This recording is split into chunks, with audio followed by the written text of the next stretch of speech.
Bored into my what are you so afraid of? Isn't that what life is made of? When you think about all you gave up, when you think about... Hello everyone, welcome back to The Price is My Life live from West Palm Beach, Florida. And today we are going to talk about Charlie Kirk. We're going to have a live call-in show today. We apologize for the delay. And we are going to speak to some special guest call-ins. We're going to be talking about my relationship with Charlie Kirk. We're going to be talking about whistleblowers and their reaction to Charlie Kirk's death. And we're going to get to all of you. We have a call-in live number on the bottom of the screen here, 864-713-9868. That's 864-713-9868. It's been a very rough week, a very sad week. And it's affecting everybody. But we're going to try to get through this in honor of Charlie. And we are headed to the funeral in Arizona this weekend. And we're going to be conducting a training for college students and people exposing their schools on Monday in Arizona. We'll talk about that as well. But first, I think we may have some people in the queue. Team, if you want to queue me up and hear from them and talk to them live on the air.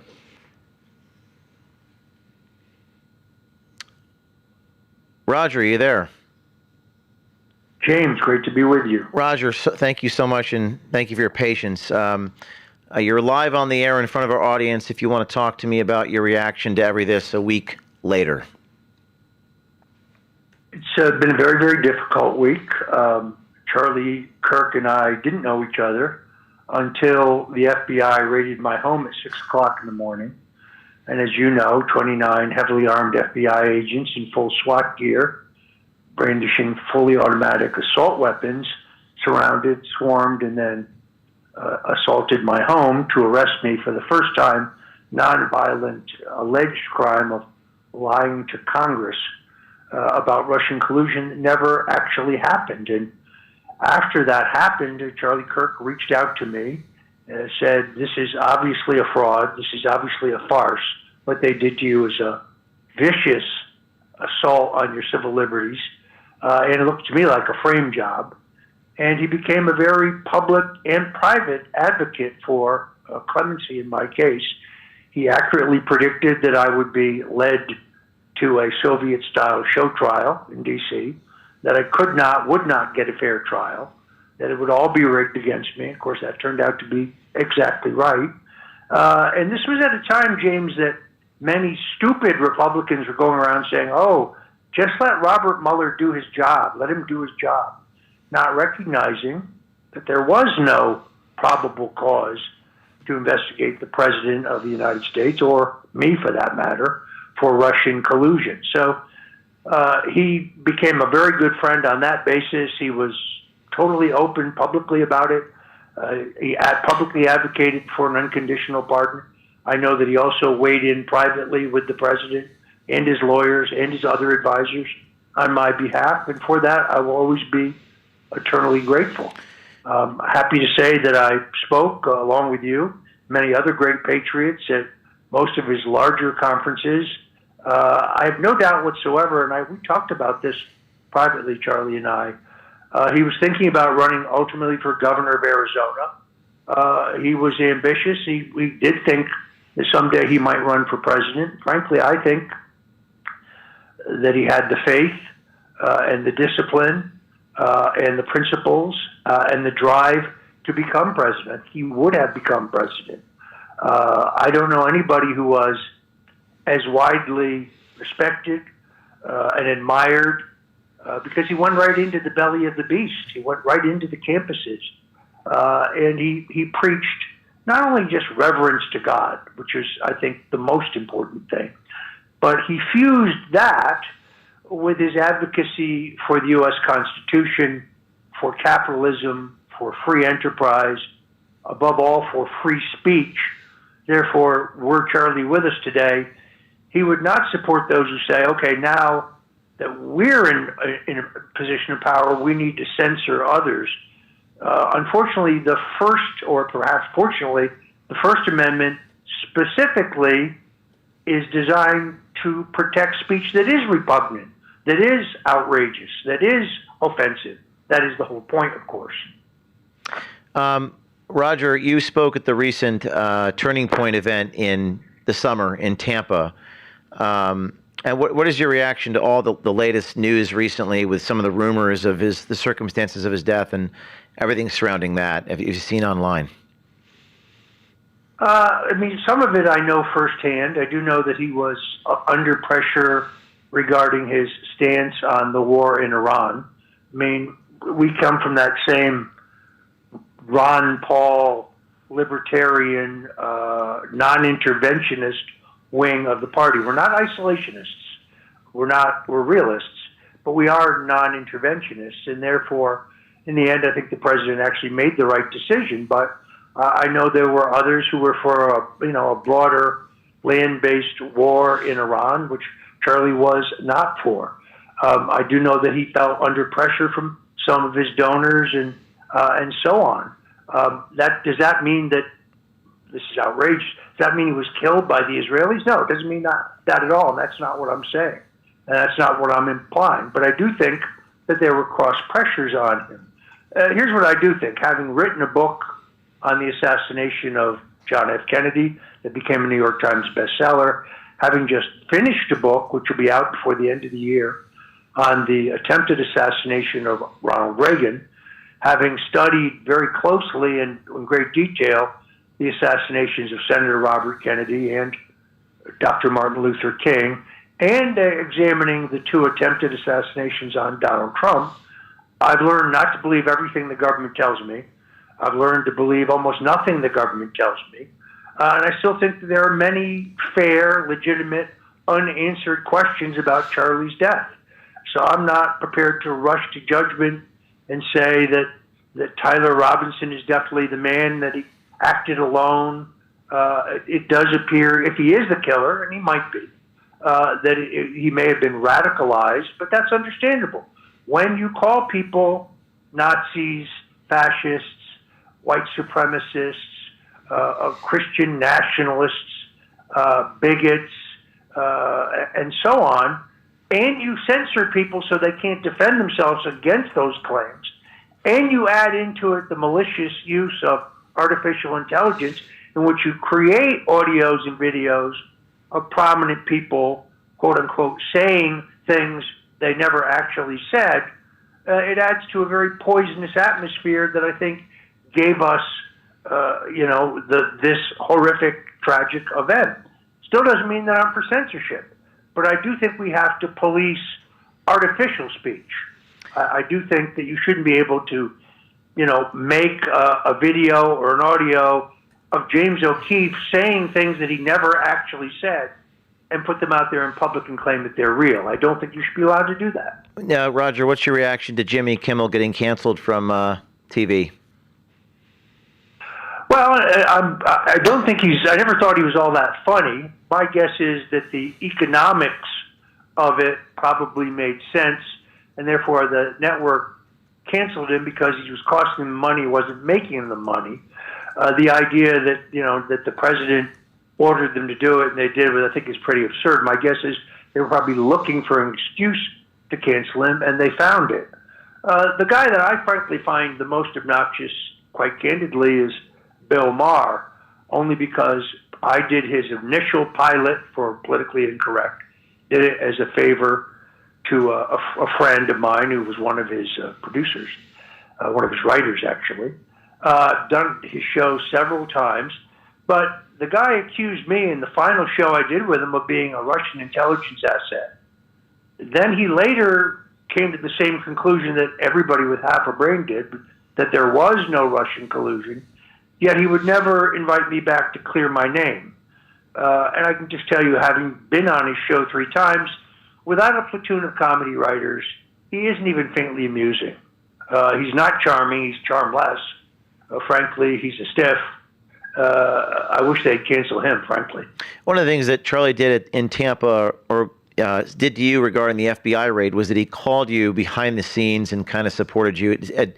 One of the things I've seen is that he was masterful at being a diplomat and being in the media, and also operating behind the scenes as effective as he was. Is that like a once-in-a-generational talent in your view? Just discretion, James, is a very rare quality. People who you can tell something to and that they will not go out and repeat it widely if you ask them not to. Charlie was a tremendously discreet guy. Only now that he is deceased am I willing to talk about the fact that, yes, he aspired to someday be president.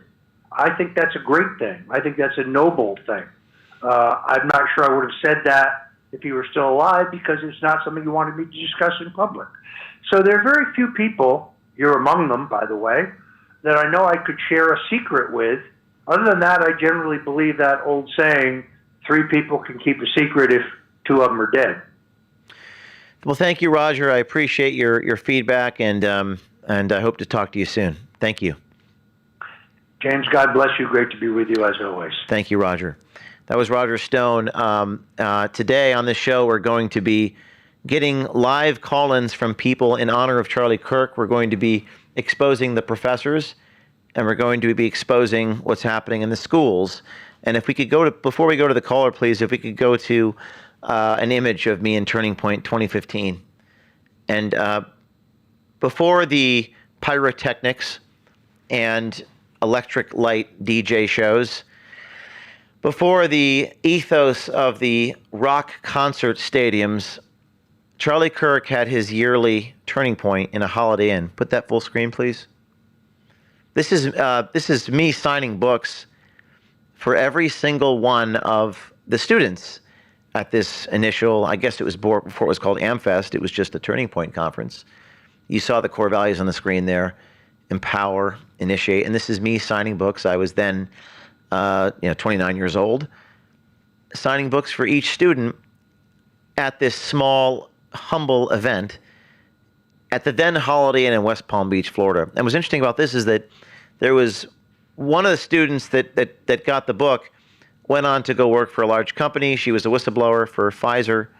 And I always thought that Charlie was kind of a modern-day Johnny Appleseed, planting seeds that would sprout at a later time as people grew up and kind of spread throughout the country.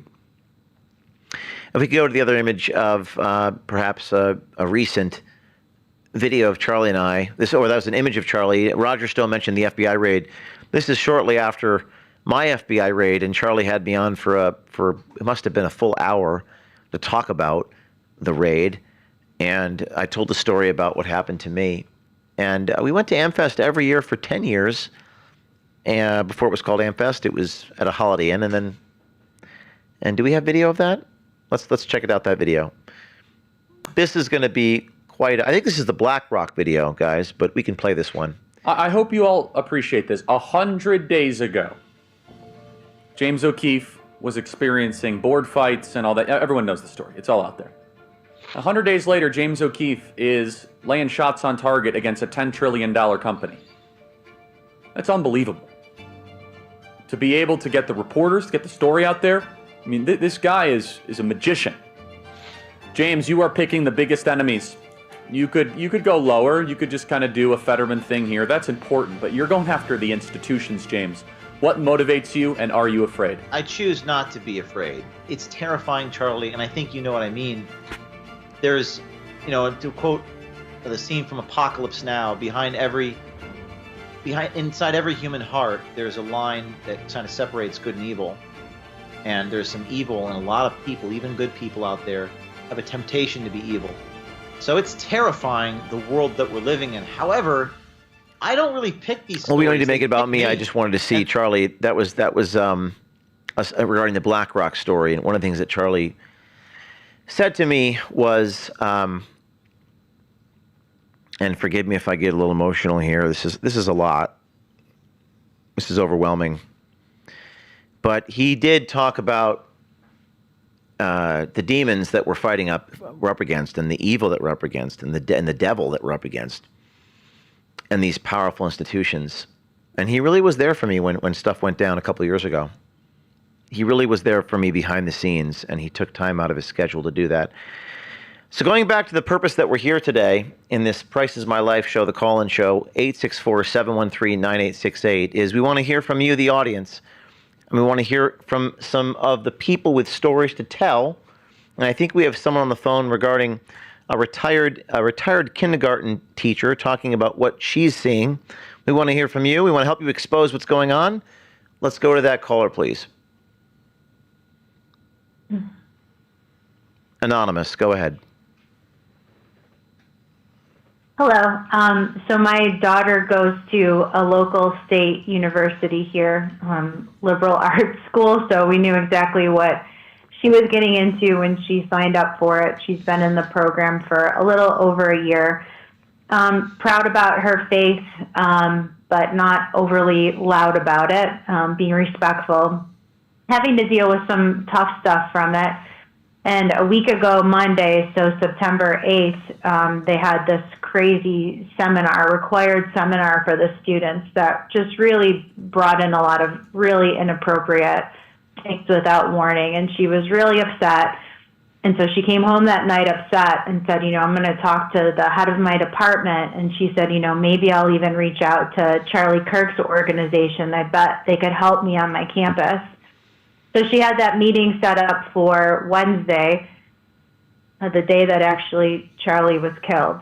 And she was actually in the office standing up for what was right as that news came out. And as her parents, we were really worried and kind of freaking out. And so as time went on, she had the seminar again. It's on Monday nights. And so she asked me if I would attend with her since it's open to the public and since she was feeling so uncomfortable kind of being in a hostile environment for her faith and her beliefs anyway. So I said, sure. So I attended the seminar with her, and they were talking about flags and talking about signs. And of course, conservatives are fascists and they use their flags as weapons, and just saying a lot of very inflammatory language, especially in light of everything that had just happened. And I was sitting there, surprised but not surprised, but thinking, okay, well, this is kind of expected. And then the presenter ended the presentation with a picture of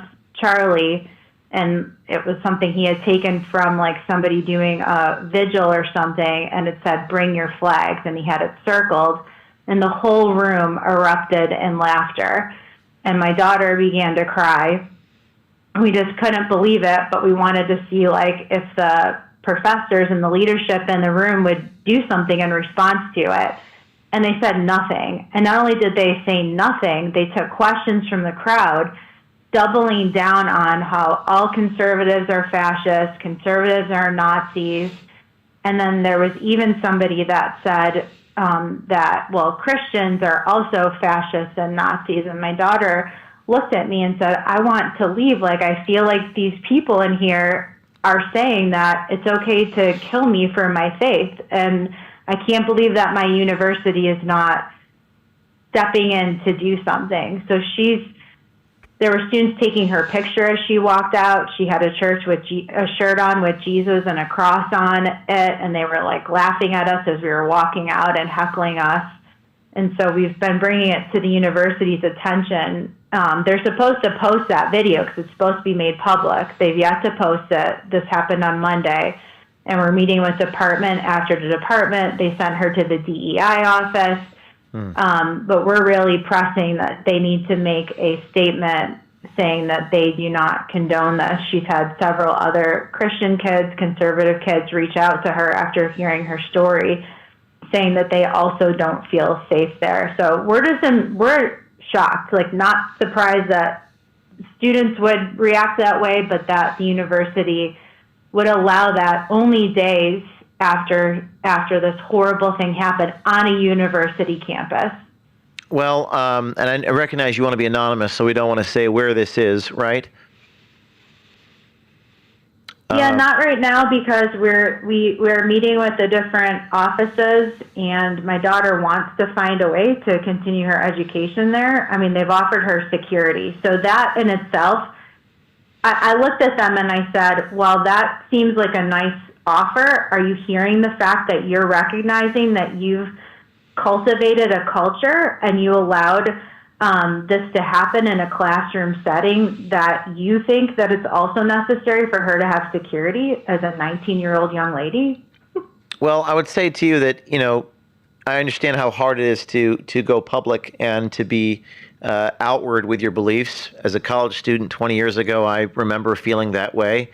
But if you ever do want to go into one of those meetings and record those interactions with the officials about how your daughter doesn't feel safe or about your daughter doing it, we're here to help you.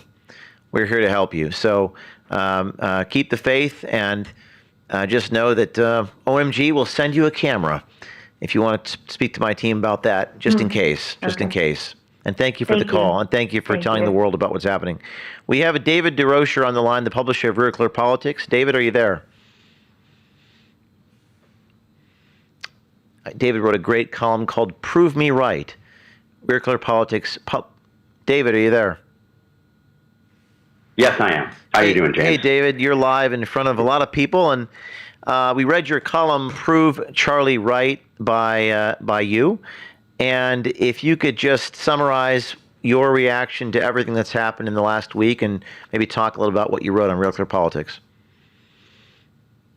Yeah, I think the subject of your call is like the problems with higher education or education generally. And at the core of my piece was this kind of recognition that I think that, education is nurturing. Our culture is nurturing what I think is an Assassin's Creed. And that Assassin's Creed has some tenets to it.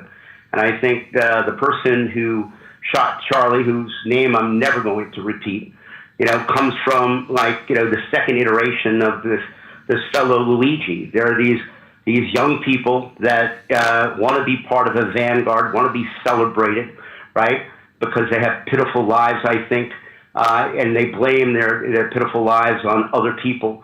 And what they do is they whip themselves up into doing evil, and it's a couple of steps. All they have to do is say to themselves that the suspension of morality in the pursuit of a moral good, right, is a good, right? That the ends will their own means, and what they do is they give up on the good properly understood. They give up on the rule of law, decency, and it allows them to do these horrible acts. And they do so knowing, James, that the moment that they do them, right, that people who lack their courage, their vanguard courage, will actually judge them. And even if they didn't like their means, they'll like the end that came of it. And I think you see that in the postings that followed Charlie's death, still follow Charlie's death. I think you see that in Jimmy Kimball's willful disregard of everything that had been found out in the first 33 hours of Charlie's assassination. But the opposite of that Assassin's Creed, I think, is our friend Charlie. I mean, Charlie would not give up the good under any conditions. He wouldn't suspend it for a moment. He stood up for what he believed in. He stood by, for, and behind what he thought were legitimate First Amendment protections, and he was martyred for it. And so I think Charlie is the cure for what is presently a virus that's running through our educational system and our culture. And I think that it's wonderful to see that an individual picked this person to kill. An individual did this, but he did so because I think it was collectively sanctioned and as a good thing. But the one great thing that has come up from this is that Charlie has, kind of risen, right? And I think from the clouds above, he's saying to all the people who want to do something, follow my example and prove me right. David, do you think we're going to go in a very good direction or a very dark direction, or both?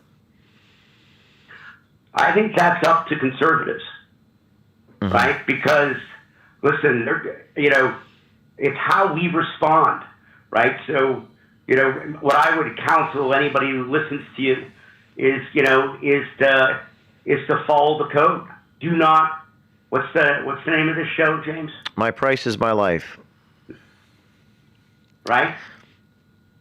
Charlie's price was his life. And if you want to honor Charlie, you have to honor the idea that there's certain things that conservatives cannot do.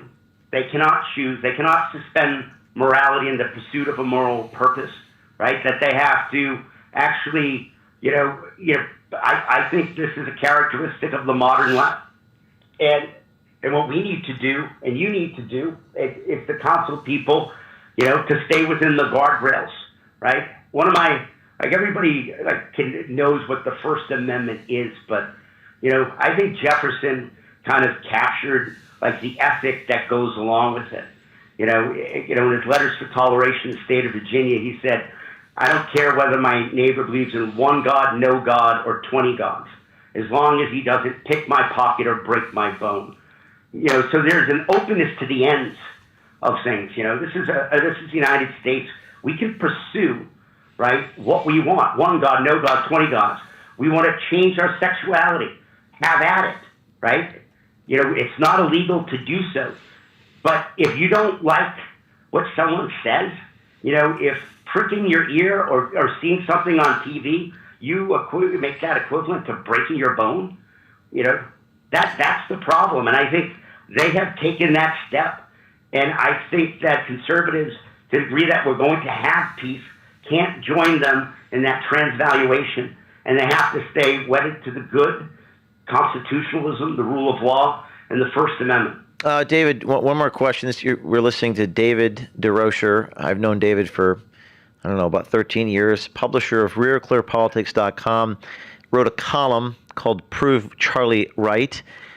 David, you and I have talked about Tocqueville. I know you've read Tocqueville. And I saw one of the board members of Turning Point published a quote by Tocqueville, who wrote Democracy in America. And the quote was, "Not until I went into the churches of America and heard her pulpits flame with righteousness did I understand the secret of her genius and power. America is great because she is good. And if America ever ceases to be good, she will cease to be great."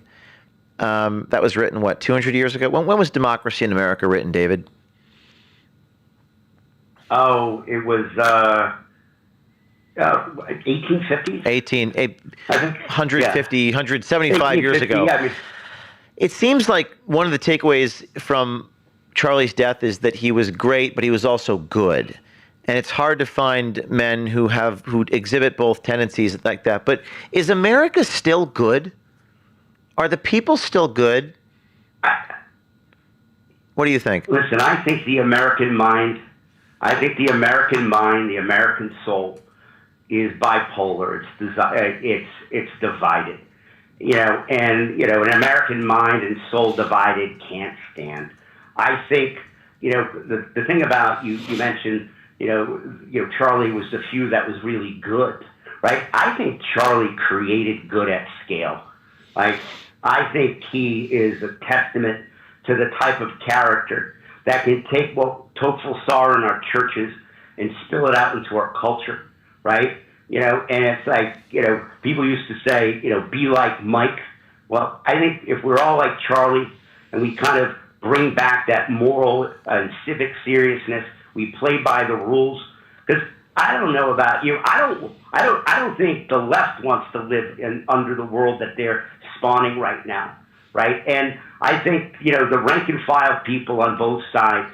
Let's hope that we can appeal to their common sense, natural decency, and self-preservation. We're on a dangerous road, my friend, and what we need to do is not become what we hate. Stand up for what we love, and we'll see. Our country is celebrating its 250th birthday, right? Uncle Sam is bipolar, broke, and angry at itself, and I think we need to kind of reconnect ourselves with the principles that made us. And I think the First Amendment is first for a reason. I think understanding how to tolerate one another. It's because it's a great country when you can believe in one God or no God, and you can pursue your own notion of happiness. That's the experiment that we have to maintain. But to do so, there's rules, and the rule is you can't coerce other people. And the highest form of coercion is shooting somebody, and, everybody wants to make Jimmy Kimmel into the martyr today, right? I don't think, I don't believe in, using government to pressure carriers to do something. I don't know if that's what happened here. If it was, I don't think it's right. However, I would say this is like Jimmy Kimmel lost a check, right? And he can go off and get another one, and Reed Hoffman will probably give him money for a show. However, Charlie Kirk lost his life. And if you can't even see that as a difference, and if you're going to play the moral equivalency game and put Charlie next to Jimmy, I think it's evidence that we've lost the plot a little bit. And but I only think good behavior, good talking, good debate is going to bring it back. David DeRocher, it's good to talk to you. Thank you, my friend, and well done on the column. Thank you. Hey, thank you. Thank you, David. Just so you all know, we have a training in Arizona this coming Monday. We're going to try to fill up a big auditorium with people to get training on our masterclass. This is our O'Keefe Academy Masterclass, Monday, September 22nd, the day after the service. On Monday, I'm hosting an in-person masterclass on undercover journalism on the college campuses in Phoenix on September 22nd, 2025. Guys on the screen, I think it's blocked off by the call-in number there.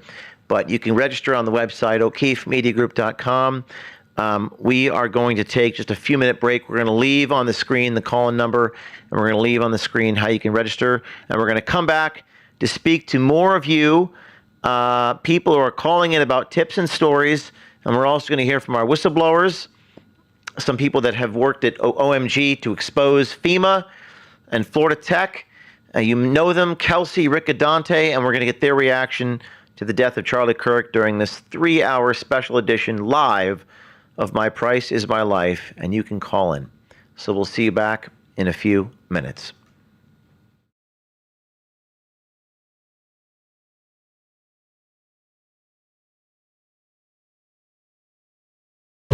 We're standing up to the powers that tried to discredit us, silence us, smear us, raid us, and throw us in jail. They've awakened a sleeping giant. We're building a movement of transparency and accountability in both the public and private sectors, because we run from nothing, we hide from nothing. And when you join and get your full access pass, you fuel a movement for truth. We are the media now. This is James O'Keefe. You know me for exposing the truth and holding the powerful accountable. But today, I want to talk to you about protecting your own freedom, starting with your finances. Right now, the warning signs are everywhere. The Fed continues to print money, interest rates and inflation remain high, and everywhere you look, your hard-earned money just doesn't go as far as it used to. That's not your imagination, it's today's reality. If central banks are loading up on gold, why not you? That's why I've now partnered with American Independence Gold. They're veteran-owned, and proceeds from every sale go to Tunnel to Towers, supporting our first responders and heroes. And listen, right now, the first 50 customers get a $1,000 credit towards their account. That's right, $1,000 to help you get started protecting your wealth with real, physical gold. Don't wait for the next crisis. Go to O'KeefeMediaGold.com. That's OKEEFE MediaGold.com or 833-324-GOLD. Again, that's O'KeefeMediaGold.com or 833-324-GOLD. Take action, get the facts, and protect your future, because freedom isn't given, it's secured. This is James O'Keefe. Don't just watch history, own a piece of it.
All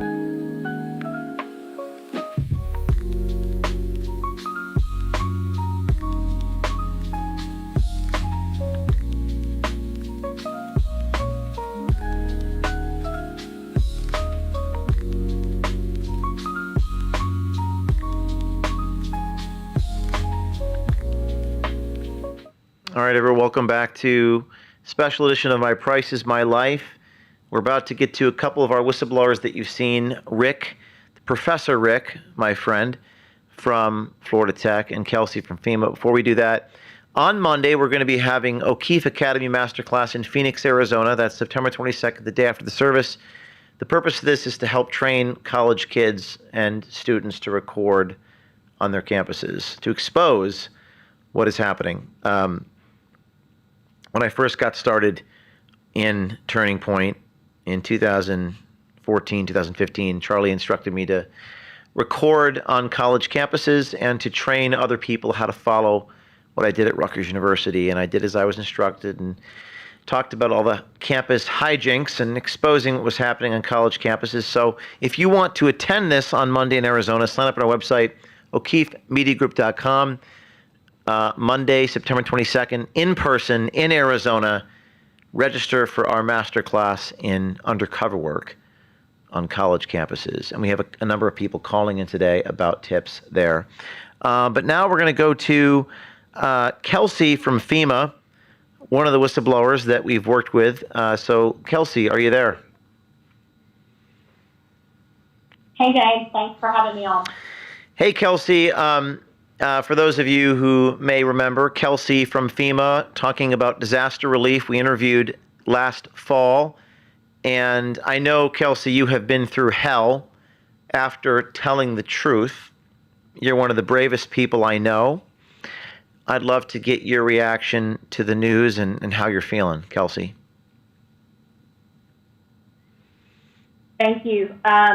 It's been really hard. I never had the pleasure of meeting Charlie, but I think like so many other people do in this country who never met him, but who grew up listening to him debate in a loving and godly way. And, you know, the Lord does not give us a spirit of fear. He walks with us. He will never leave us nor forsake us. And I think that Charlie knew that. He embodied that. And he was so bold for his faith. Just watching him debate and watching him speak out on politics, on the Lord, it gave me such a confidence to do the same thing. And I think this country is really missing him right now. Kelsey, as someone, you've actually made serious sacrifices, and I know you're going through it right now. Can you just speak about what you're going through, if you're comfortable sharing anything about your journey? Because you blew the whistle on FEMA, you told the truth about the DEI, you were brave, and what are you going through right now? How are you? What has happened to you? And there's a lot of people listening, a lot of patriots who want people to do the right thing. You did, and you paid a price. Just talk a little bit about that. So I spoke with you back in the fall, like you said, just to discuss some real issues that FEMA was having regarding DEI discrimination when it came to giving out federal funding through disaster relief. And I have since been put on unpaid leave, so I still officially work for FEMA, but I have been suspended since the beginning of June. You know, it is hard. It's been very hard, but the peace that transcends all understanding is with me. And I think that's something that Charlie understood. Those of us who trust in the Lord with all our hearts and with all our minds, it's just such a peace that truly you can't explain to someone who doesn't have it. We know that what we're doing is right. We know that the Lord has put us on this path, and there is no peace if you don't follow his command and if you don't obey what he's telling you to do. And so for those of us that feel that we have been put on this path, given a purpose for the Lord to speak out and to tell the truth, these things are going to happen. It's a fallen world, and we are in a spiritual battle, but it is so worth it. I would never go back and do it in your way, because I know that the Lord is with me, and everything will end up exactly how he wants it to. Kelsey, one of the things that Charlie said, he wanted to be remembered for his faith, and you talk about it being a spiritual battle. Is faith, your faith, the reason why you did what you did exposing FEMA? Absolutely. James, I don't know if you remember, I was scared at first. I wanted to be anonymous. I did not want to go out on camera. And your team was so wonderful. Y'all prayed with me. Y'all prayed over me that I would not have a spirit of fear, that the Lord would give me courage, and he did. And I am so grateful for that. I cannot imagine the shame that I would have today had I not gone out and followed what I know the Lord was leading me to do. He will lead us through it. He will lead us exactly to where we're meant to be, and he will work it out. No matter if I get my job back, no matter if I don't, his plan is perfect, and we have to trust that. And I think that Charlie trusted that as well. Kelsey, I would like to invite you to our event in Mar-a-Lago on November 13th, and I'd like to honor you along with the other whistleblowers I'll have on the show today.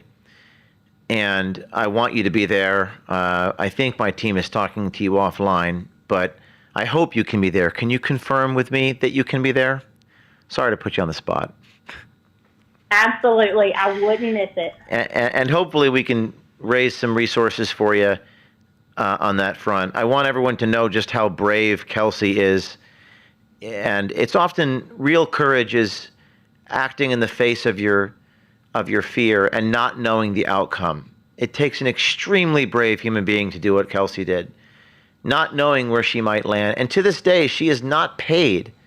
She is on unpaid suspension. The Trump administration can reverse this in a minute. And I know that Charlie was very proud of you, Kelsey, because I talked to him about you. And I talked to him about how I can help you guys, you whistleblowers, doing what you're doing. And unfortunately, his life ended so early. But on November 13th, at the historic Mar-a-Lago, home of President Trump, we host the first annual Citizen Journalism Awards, including Whistleblower Awards. People like Kelsey Goodman who risked their life and reputation, even their freedom and their pension, to expose things that people don't want exposed. So if the government won't reward you, Kelsey, if the Pulitzer Prize Committee won't reward you, the Emmys won't even mention Charlie's name, we're going to give you an award and honor you. So I hope to see you there, and I will see you there on stage with me, okay? Absolutely. I would be honored. Thank you, James. Thank you, Kelsey. And that's citizenjournalistgala.com. citizenjournalistgala.com. People can attend this. We're going to be honoring, we're going to have a Citizen Journalism Awards, we're going to have a Whistleblower Awards, and we're going to have a Charlie Kirk Award at the Mar-a-Lago on November 13th. You're going to meet these brave people. Courage begets courage, just like media begets media. People watch this and they do it. A lot of you out there are wondering, well, I can't do this. I might lose my this, I might lose my that, I might lose my job, I might lose my that. But by the way, there it is on the screen. November 13th, you can buy a ticket, support our foundation, help pay our legal bills, help them pay their legal bills. This is citizenjournalistgala.com to go to this Citizen Journalism Awards. People who are calling into the show are telling us about how they're watching these abuses on their college campuses and their schools, at their places of employment, but they're afraid. They're afraid of retaliation. And we don't have to necessarily give up our life. We're not asking you to do that. But you have to give up something. You have to sacrifice something, as Charlie Kirk told us. This is not like going on a diet. This is not like going to the gym 5 times a week. This is 5 to 10 years of sacrifice to make just a tiny bit of difference. And there's a man I know who has done that repeatedly. His name is Rick Adante, one of the more recent whistleblowers I interviewed from Florida Tech. And I believe we have Rick on the line. Rick, are you there? Yes, sir. How you doing, James? Rick, you and I could talk for an hour about the death of Charlie Kirk. We have about 5 minutes. So I just wanted to ask, how are you feeling, and what do you want to tell the world as someone, and again, I'm just, for those of you who just tuned in, we are talking to whistleblowers, people who gave up their career, their pension, and their job for the truth. These are the bravest people I know. Rick Adante is one of them. Rick, what's your reaction to the death of Charlie Kirk?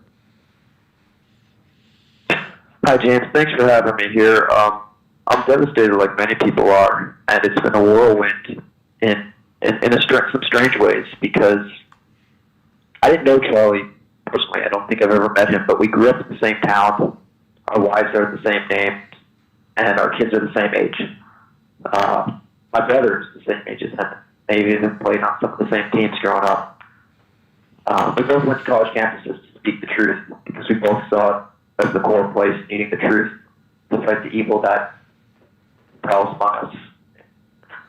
So, as a father and a husband, it hurts, because it's close, and he was so good in ways that I wasn't. Like, he's.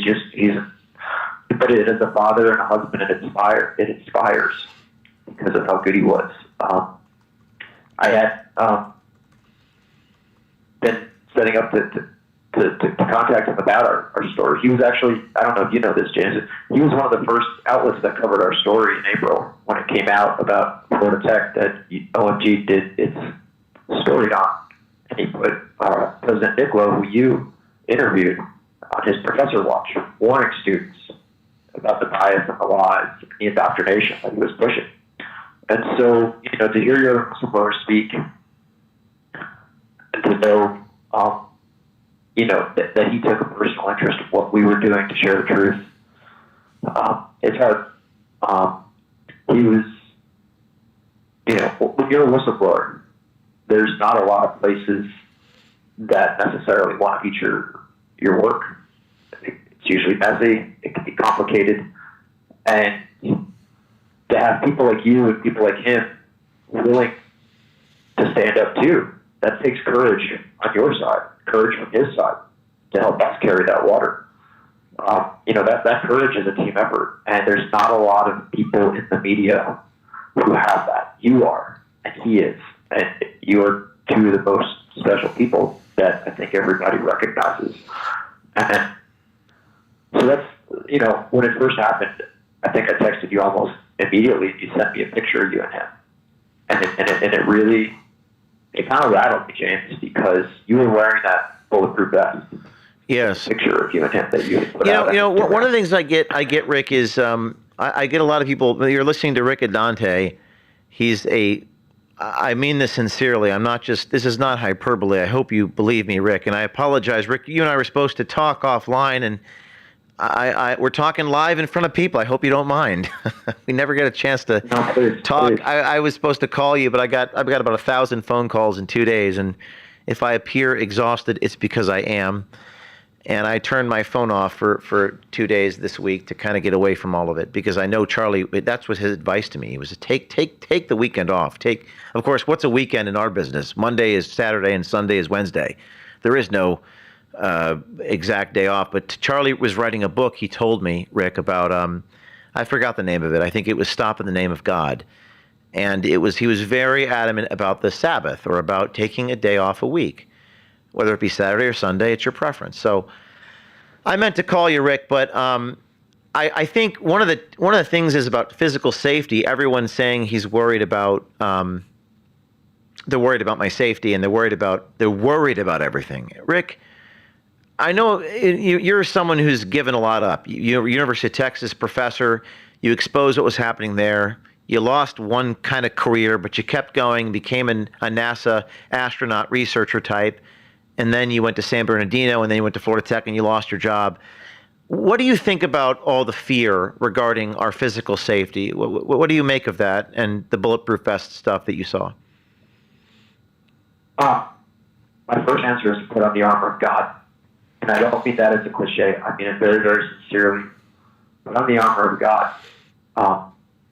If Charlie's tragic murder tells us nothing. It's to have courage, and it's to not give into that fear. So when I saw you in that picture, it struck me because I'm like, I didn't know Charlie, but I'm like, oh my God, my friend does specifically, and I've been in pictures next to you. That could have been me, or that could have been you, and it brought it very, very close to home, and it made me realize to share with other people that people think it's hyperbole or sensationalism when you wear things like that. Like, I don't think people truly comprehend the kind of level, but also frequency of threats that people like you are subjected to all the time. And whistleblowers have to have a certain amount of courage, but so must you, and so must many other people, particularly who do the courageous things to speak the truth, because you guys do receive serious threats. This was not Charlie's first threat. I cannot imagine it was. And he knew the risk that he took. But one of the things he did is he tapped into what you and I talked about on our show. And so this is an answer to your question too, James. I was rattled because our show that we did, number 6, was like weeks before that. And I felt like all of this that's happening is what we were talking. We said, wars not fought by childless men. We said, wars of culture of society. I remember that. We knew this. I remember that. That was very profound, and I want to say that again. It was, wars are not fought by childless men. Wars are not fought by childless men, and it's so true. It's a profound. Oh, you know what? You know what that also reminds me of, Rick, is a lyric by Billy Joel. Only the good die young. You know, we have the picture on the screen. Can we throw it up there for the audience so they can read? This is me and Charlie Kirk. This is in 2021. Rick, I don't know if you could see it. We're on a live show here. If you could see the picture, but Charlie is tapping on my vest, and he's like, "Let me see your bulletproof vest." And he's tapping on it. He's wearing a shirt called "Never Surrender," and people would mock me. Why do you wear a vest, James O'Keefe? I actually feel that's kind of demonic when people say that. Like, I've actually got people say you're not important enough to wear a bulletproof vest. So you're either damned if you do or damned if you don't. It's like, if you don't wear the protection, then they think that you're naive and an idiot. If you do wear the protection, they think that you're too important. So it's a very strange thing. But there's Charlie Kirk wearing a shirt saying "Never Surrender," examining my body armor. But Rick Adante, you're talking about the armor of God, and I feel like it's not my time. I feel rather it's not my place to say when it's my time. But I feel like Charlie Kirk came to planet Earth to teach us. And I feel personally that people like me, maybe even people like you, we still have a lot to learn here. Meaning that I am not done learning. And I am not as good of a man as Charlie Kirk was. And I know you said something similar. You say it makes us want to be a better man. But that's my reaction, is that I feel like I've got a lot left to learn. Is that how you would put it, or you put it in different ways? Yes and no. So I wrote a note here that I wanted to say before I called you, and it taps right into that, which is the other thing it made me think of, and I'm sure everyone in the country must have felt this too at some point or another, which is like, it's so sudden, it came out of nowhere, oh my gosh, like, what, like, it just, right, you get the sense, and it goes right back to the scriptural point of, it will come like a thief in the night. When you said it's not your time, I noticed you kind of caught yourself when you actually when you said, you're not going to know when it's your time, because that's something I wanted to really extol and share, is that I've had a few different near-death experiences in my life. I was run over by a car. I almost died on Kilimanjaro. Like, there were some very, very close times I should have been dead. And that's something that I've taken away from that, which is how quickly that happened and how clear it was that I will have no idea and no control over that moment, and nobody will. And I think something like this is something that it seemed like Charlie seemed to intuitively grasp, because of the way he lived his life, the way he was so earnest and genuine but courageous, because it's going to come like a thief in the night for every single one of us. And it could be any of us, you, me, any day. So the question I would say to the audience is, why are you waiting until tomorrow to tell the truth? Well, and Rick, you're a guy who you're a guy who actually did the thing. I don't think people fully understand. And again, I'm not just having anybody on here this show today. I'm only having heroes who've lost their jobs and pensions, and tipsters who have a story to tell. Those are the only two call screeners. I only want to talk to those people. I don't want to talk to people who just whine and bitch. I want to hear from people who've done the thing or people who are about to do the thing. You're listening to Rick Adante, and I mean this genuinely from the bottom of my heart. I need to do more for you, Rick. You're going to go to Mar-a-Lago, right, Rick? Are you coming to me? Or coming to November 13th? Oh, yes. Okay, great. So at least Yes, I'll be sir. able to help you there. And I know you have a passion for reforming education in Florida. It's not particularly my skill set lobbying the government to get things done, but it is my skill set to expose the bastards. So I hope that you can set an example for people, Rick. And people right now are on the sidelines waiting to do it, but they're afraid of, losing whatever they've got. And here's one of the goodest men I've ever seen, I've ever known, losing his life. We're not asking you to give up your life. We're asking you to give up your comfort. Can you just speak to that? Because you got kicked out of the University of Texas, Florida Tech. I mean, you got kicked out of all these places, and yet you have children. Can you just talk about that for a minute? Yeah, absolutely. Somebody said, and you might have said it earlier too, which is that you sacrifice something by this. But let me also add that you sacrifice something by doing nothing. When you do nothing or say nothing, you may end up and be nothing. There is a price to saying nothing. There's always a price to speaking the truth. There's always a price to having courage. But I promise you, deep in your soul, if you realize it, or later on after life, when you may be forced to realize it, there's also a price for not having courage, for not speaking truth, not being true to yourself. And so that's the kind of courage that I saw in Charlie, that I see in you, that I've had to grow in life myself. When I say put on the armor of God, I'm not using that as a cliche. You and I have talked offline before this stuff even went public, and encouraging each other. And I said, put on the armor of God. We have discerned, we have prayed, this is what He wants. And when He does that, that is where faith and the courage comes from. But never compromise your integrity, your courage, your faith today, because it may not come tomorrow. Tomorrow may not come. And when the thief comes tonight, and you may have to account for what you did today, is it going to be your message that I was waiting until tomorrow to speak that truth, tomorrow to live the right way, tomorrow to do the right thing? Because tomorrow may not ever come. And that's something that this situation has drawn close to me. It made me bring my children closer, hug them more.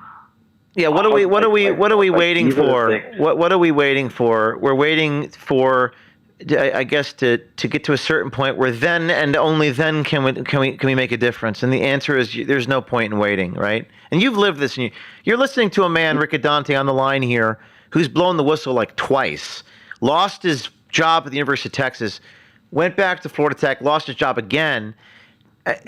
How do you get people to the Rick? How do we get people to be biased towards action, like to do it? What's stopping them? I mean, it's like weightlifting. You have to like lift weights to lift more weights. You have to practice that moral muscle. You have to practice really the mental muscle of being comfortable with a struggle or a suffering, but also feeling comfortable believing in the truth. And believing in God is a muscle. Believing that with the faith that you'll be okay somehow. You'll be, I don't know,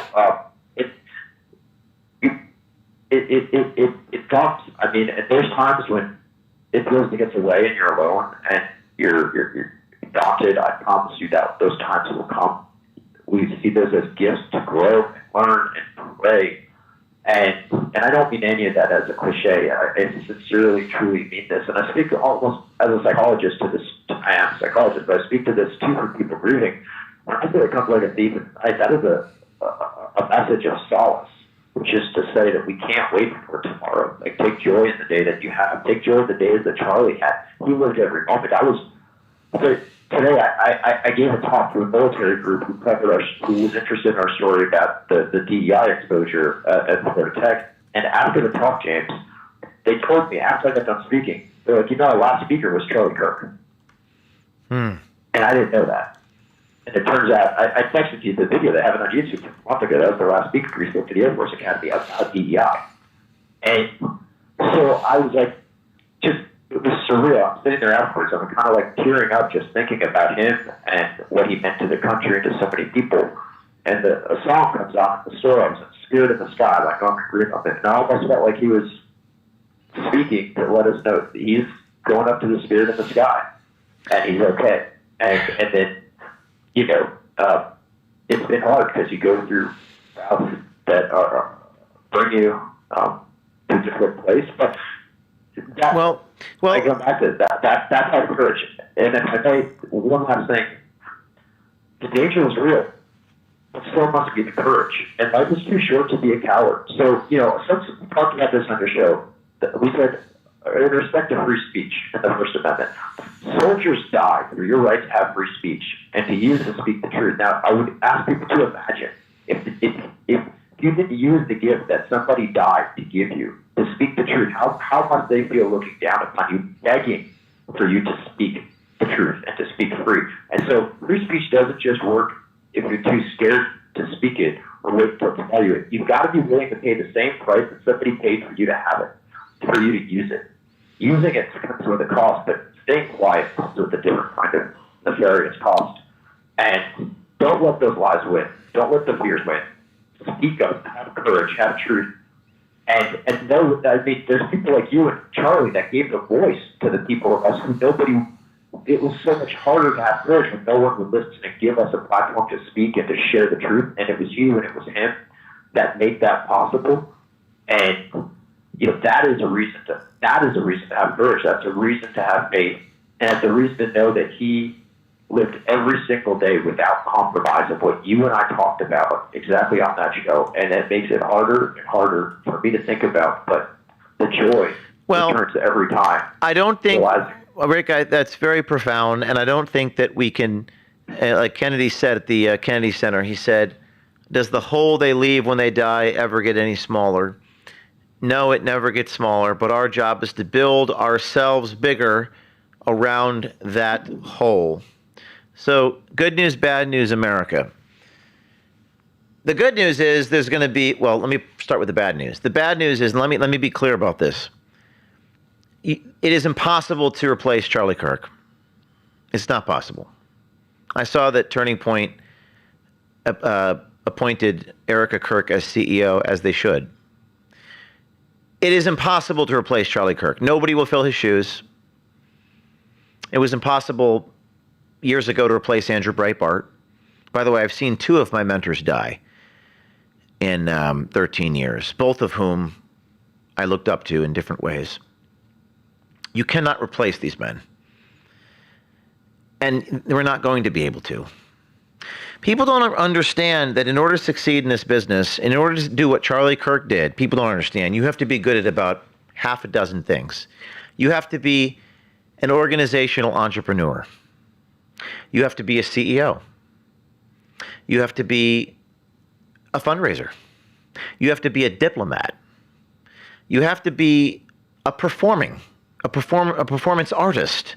You have to be good on camera. You have to be a good public speaker. You have to be a good politician. You have to be good at discernment. In order to be a good leader in the modern era, in order to do what Charlie and you can't be a hypocrite. And you have to be a good husband. And you have to be a good father.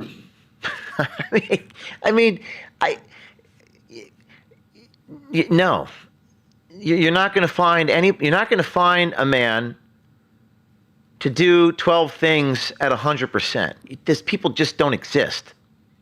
But this is a picture of me and Rick mowing the lawn together, by the way. This is the man that's on the phone. But does the hole they leave when they die ever get any smaller? No, it doesn't.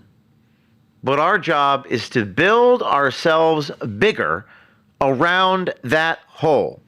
The good news is there's going to be a million other Charlie Kirks. No, they're not going to be drawing 5,000 people on a Utah campus. No, they're not going to be, and this is truly remarkable, what Charlie was able to do, an encyclopedia of knowledge about the American founding. I can't do that. If I spent the next decade studying, maybe, but I don't know if I could actually do that, Rick. I don't know if I can do what Charlie could do. But We're not asking you to do everything Charlie did. We're asking you to expose evil in your town, to shine a light on wrongdoing. And let me read something. Since Charlie was a community organizer, he was at least one of that. There's this book called Rules for Radicals, and it was one of the things that got me started. And I'm going to read you two passages from this book called Rules for Radicals. I recognize some conservatives may not like that I'm reading this, but Alinsky is not writing about ideology. He's writing about grassroots organizing, and Charlie was the best of the best of the best. Listen to this, quote, "Political realists see the world as it is, an arena of power politics moved primarily by perceived immediate self-interests, where morality is rhetorical rationale for expedient action and self-interest." And by the way, Charlie understood how self-interest works. He told me, as a political realist, he's also a Christian, that most people are motivated by power, money, and sex. He knew that. Quote, two examples would be the priest who wants to be bishop and bootlicks and politics his way up, justifying it with the rationale, quote, "After I get to bishop, I'll use my office for Christian reformation." Or the businesswoman who reasons, "First, I'll make my $1 million, and after that, I'll go for the real things in life." Unfortunately, one changes in many ways on the road to being the first bishop or the first millionaire. And then one says, "I'll just wait until I'm cardinal and then I can be more effective," or "I can do a lot more after I get to 2 million, and so forth, and so it goes. In this world, laws are written for the lofty aim of the common good and then acted out in life on the basis of the common greed. In this world, irrationality clings to a man like his shadow, so that the right things are done for the wrong reasons, and afterwards we dredge up the right reasons for justification. It is not a world of angels, but of angles, where men speak of moral principles but act on power principles. A world where we are always moral and our enemies somehow always immoral. A world where reconciliation means that one side gets the power and the other side gets reconciled to it. Then we have reconciliation. And you know what? The legacy of Charlie Kirk here is do the right things for the right reasons. Do the right things for the right reasons. Don't wait until you're a millionaire to make a difference. Don't wait until it's safe to make a difference. Another quote by Saul Alinsky, quote, "It is the nadir of immorality," that means lowest point, "the do-nothings." This is the nadir of immorality. The most immoral, evil thing that all you out there could do is to do nothing. What are you doing it to feed your children? To be safe? Talk to Kelsey Goodman and Rick about that. The most unethical of all means is the non-use of any means. The non-doers were the ones who chose not to fight the evil throughout history, in the only way they could have been fought. They were the ones who drew their window blinds to shut out the shameful spectacle and political prisoners being dragged through the streets. And they were the ones who privately deplore the horror of it all, and they did nothing.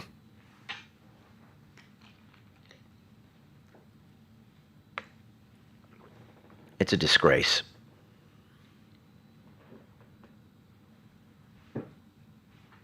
And speaking of, and so I'm going to only talk to people who have done the thing or are about to do the thing. Forgive me for being so blunt, but the time is now. We're going to have callers on the air to talk about their stories, and they're going to do something about it, and we have a man named Mark. We have calls coming in from people who want to expose evil. Go ahead, Mark, you're on the air live. My price is my life. Hi, Mr. O'Keefe. How are you today? I'm good. Tell me about what's going on. So, my name is Mark. I was a student at John Carroll University. It's a Jesuit school in Cleveland, Ohio, and I felt depressed just from day one. I originally wanted to go there because I was very deep out in my faith, wanting to give back. And then from trying to find college Republicans or the TPUSA chapter. There was no advertisements allowed. I have professors saying without saying that the Catholic vote could only vote for the other side due to, with illegal immigration, we should be welcoming our neighbors, so on and so forth. And even when I finally joined and found college Republicans in TPUSA, we had multiple events shot down for concurrence. One was even just having a debate of the people running for Ohio Senate. But the main reason why I was calling in today was 2 posts made by professors at the school concerning and celebrating the death of Charlie Kirk, and one celebrated Luigi Mangialone, beautifying him as a saint on his Instagram profile. And you're the and you work at the school, or what's your position? I was chief of staff. I have just graduated this year and currently in graduate school. And you witnessed this. This is John Carroll. Can you talk about what you witnessed? Yeah, like I mentioned in the past, and when these posts were made aware to me, I called the alumni office first and sent an email to the Dean of Students on September 14th. I called earlier on Friday saying, like, hey, I was made aware of this. Is the school made aware of this? And they said, we weren't. We'll give you a call right back. Well, I never got a call back that Friday. And about 15, 20 minutes later, the one professor, Philip Mentres, the other professor that wasn't shown, magically deleted his post. I tried to follow up Monday. They said, sorry, things got messed up. We'll give you a call back. About 15 minutes later, his whole Instagram was just completely scrubbed, and it was private. Have they tried to? When I try to follow up, sorry. Go ahead. When I try to follow up Wednesday, they just would not answer my calls, and the email has not been responded to as well. Have they retaliated against you? They have not. They just try to brush things under the rug and don't really try to, draw too much light to them. It's a smaller Division III school. It's not going to get the publicity as, say, Clemson, but I just feel that regardless of the university, that people should be held equally accountable despite where they may hold in terms of sports or in terms of academics. Is there any video or audio recordings of the lab director celebrating the assassination? I do not. I can forward social media posts to you. He quoted Oscar Wilde. Many people trying to find the Oscar Wilde post, but it was the one where people die, and he was not one of them. He said, like, he was a fascist who weaponized language and spoke like "clutch my pearls." And on his Instagram page, he has multiple pictures of, like, Mangialone as a saint for some reason. Well, thank you for the call, and remember that we're looking for recordings of these people. We want to shame the devil in the schools. We appreciate you exposing what's happening there at John Carroll University. Clarissa is also another whistleblower. Blew the whistle on unaccompanied children contracts in the federal government after the film Line in the Sand. Clarissa, are you there? I am here, James. How are you today? Clarissa, I don't know if you heard me talking to the other whistleblowers. I'd love to have you at our event November 13th at the Mar-a-Lago, and I'd love to honor you whether you can make it or not. CitizenJournalistGala.com. Okay.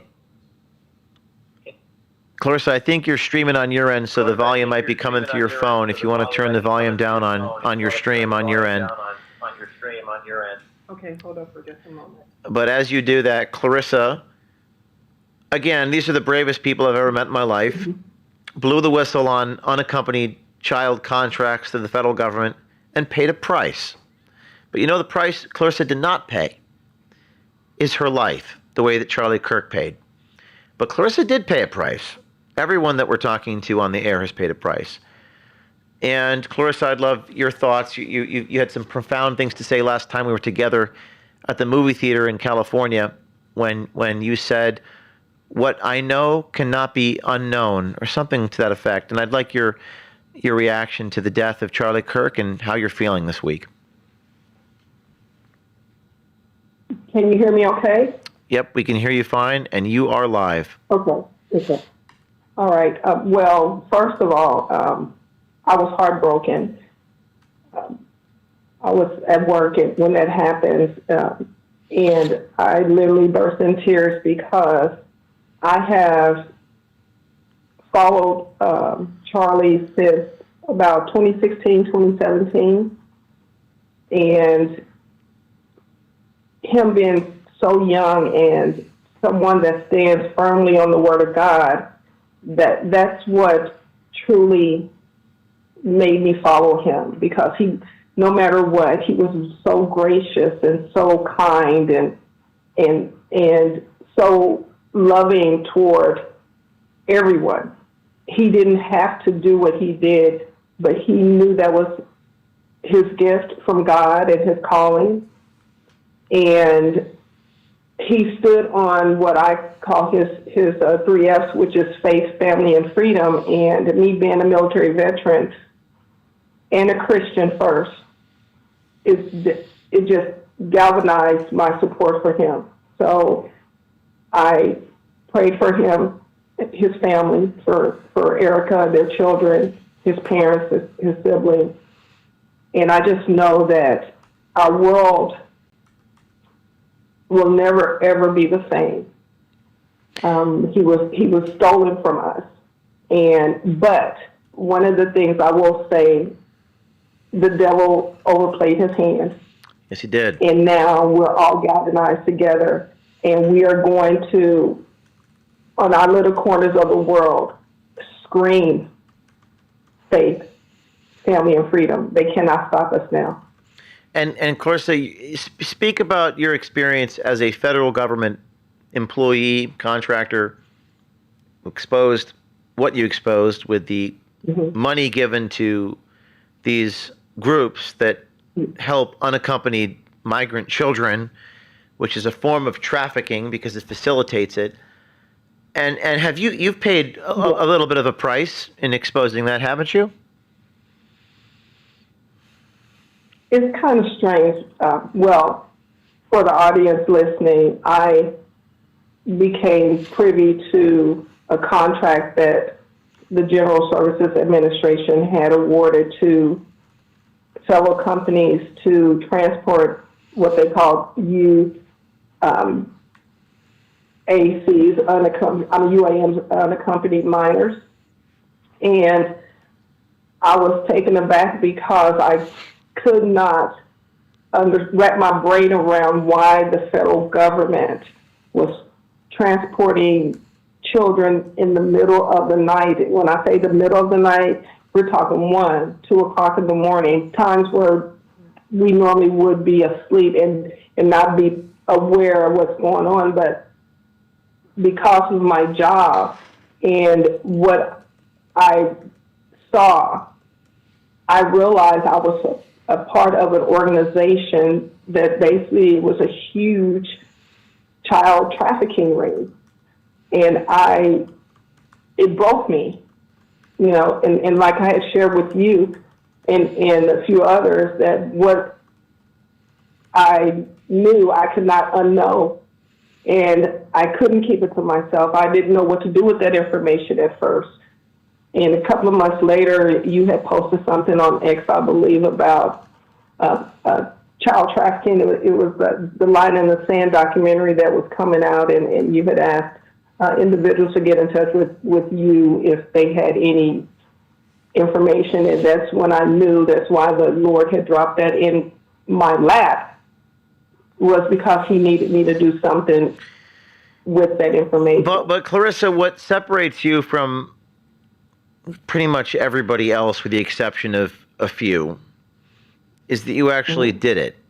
You work for the government, and you chose to take the action. And that's very inspiring to me and inspiring to other people. It was incredibly inspiring. Everyone in that movie theater was crying when you said what you said about what I have learned cannot be unlearned. What I know cannot be unknown. You're talking about knowledge. You're talking about in the enlightenment of humanity from the evil that you've seen, that you must do something about it. So can you just tell the world, what is the thing that inspired you to take action, and how can other people do likewise? What inspired me and motivated me to take action is I am a mother, I am a grandmother. And the first thing that hit me was those children, those babies, they don't have their mothers, their fathers, their grandparents. You know, there are mothers and fathers and grandmothers and grandfathers who are missing their babies. And I could not imagine waking up one day and hearing one of my children say, my child is gone, and not knowing where they are, and to be part of an entity that paid for this. The disappearing of children broke my heart. It broke me. And every time I would go to work, it was the hardest thing for me to do, was to sit there and have this information and know about it. And these people just wake up every day and do their job and act like nothing ever happened. So my motivation were, I have children and grandchildren. Well, that's as good as the motivation of any. I mean, I would think that most people listening to that might want to not do the deed because they have children. But in your case, you did do the action because you have children. And that's very inspiring. Absolutely. And Clarissa, can you make it to we're having a Citizen Journalism Awards, and we intend to honor you November 13th. Are you able to come to Mar-a-Lago with us? I will definitely be there. Oh, I'm so happy to hear that. CitizenJournalistGala.com. If you want to support us and support these whistleblowers, CitizenJournalistGala.com. You can go to Mar-a-Lago, November 13th, the home of President Trump. We host the first annual Citizen Journalism Awards, where we're going. Seats are limited. There you have it. November 13th. You have to buy the ticket. It's not cheap. But you know what? Legal bills aren't cheap. We're working on that, by the way. We're trying to hire some lawyers in-house. And that also costs money. Everything costs money. Hopefully we go chat GBT with the legal, and I go pro se, and then my life will really be in danger because I'll be threatening the American Bar Association. You know, start making the lawyers irrelevant, and then my life is now in danger. But I hope that you come to Mar-a-Lago November 13th. And Clarissa, thank you so much for making the time. And it's so good to hear your voice. And you inspire me. People like you are what keep me going. I just wanted you to know that. I wanted you to know that. Well, thank you for allowing me to share my story. And I am looking forward to seeing you all again. And I pray for you all every day. And I think of you, and be blessed. We're going to do our best to help all of you. So thank you. I wanted to go to Heather from GiveSendGo. Heather's been very patient. You've all been very patient. Heather from GiveSendGo. This is the competitor to GoFundMe, the Christian alternative to GoFundMe. Heather, you there? I am, and we call ourselves the replacement because we are going to replace GoFundMe, because when somebody goes and decides to cut down half their campaigns because they just disagree, they should be replaced. That's what I say. Replacement to GoFundMe. Heather, you with Jacob Wells are running this website, raising money for the Kirk family, for Charlie Kirk. Can you just give everyone a summary for how it's going, the financial support for Charlie Kirk, and where that stands? Sure. So we saw our campaign pop up immediately after the tragedy, the assassination, where liberty means saw what happened and decided to step in and say, I'm going to just start a campaign. We will figure out how to get it to the Kirk family. And that's what we love about GiveSendGo is that when you see something, you don't have to wait. You can just step in and do something. And that campaign started taking off. People wanted to find a way to do something. And then shortly after, we saw a campaign from Tucker Carlson's group and Glenn Beck's group, and then TPUSA, an official campaign as well. All people wanting to raise money for this family, to share hope with them through this devastating time. And we've seen over $9 million come in this week. $9 million have come in. And is this just one page? I see support the Kirk family, or how many pages are there that you guys are raising money for Charlie Kirk? I know there's the Tucker campaign, the Glenn Beck campaign, TPUSA, and Liberty Means right now are the ones that I know about. And then, along with that, we see the money coming in, and there's like $100,000 donations, and there's $5 donations. And that's the beauty of crowdfunding, is that it really is a crowd being able to let their voice be heard. You might not have $50 to give, but you can give $5 and be a part of something bigger than you are. We have seen over 10,000 prayer messages be sent to this family because we, unlike the other platforms, we have a button. Not only can you give, but you can send a message of hope and prayer to the family and let them know. And we've seen over 10,000 people click that button to leave a message for this family, letting them know that they're not alone, that they're being prayed for, and things like that. And we see that often is just, if not more impactful for the family than the money. Yeah, I see there's a pray button on GiveSendGo, and there's 8,500 prayers. 22,000 people have given $2.1 million just to support the Kirk family on GiveSendGo, the replacement for GoFundMe. I've worked with you guys before on whistleblowers, and in fact, nonprofit philanthropy and Moss is allows people to be independent because nobody tells you what to do when they're funding you, when there's so many people funding you. Anything else, Heather, you want to say regarding the campaign with GiveSendGo? Yeah, there's actually, again, it's been over $9 million. I know you're seeing the one that just got started by TPUSA, which was later in the week. There's been over $9 million between the four campaigns and over 10,000 prayer messages. And as, Jacob and I Jacob's my brother, co-founders, and as we're getting ready, he's traveling up to Canada to meet me up here. We're speaking this weekend. And as I saw Jacob said, hey, you should call in. I saw behind you, it said, the price is my life.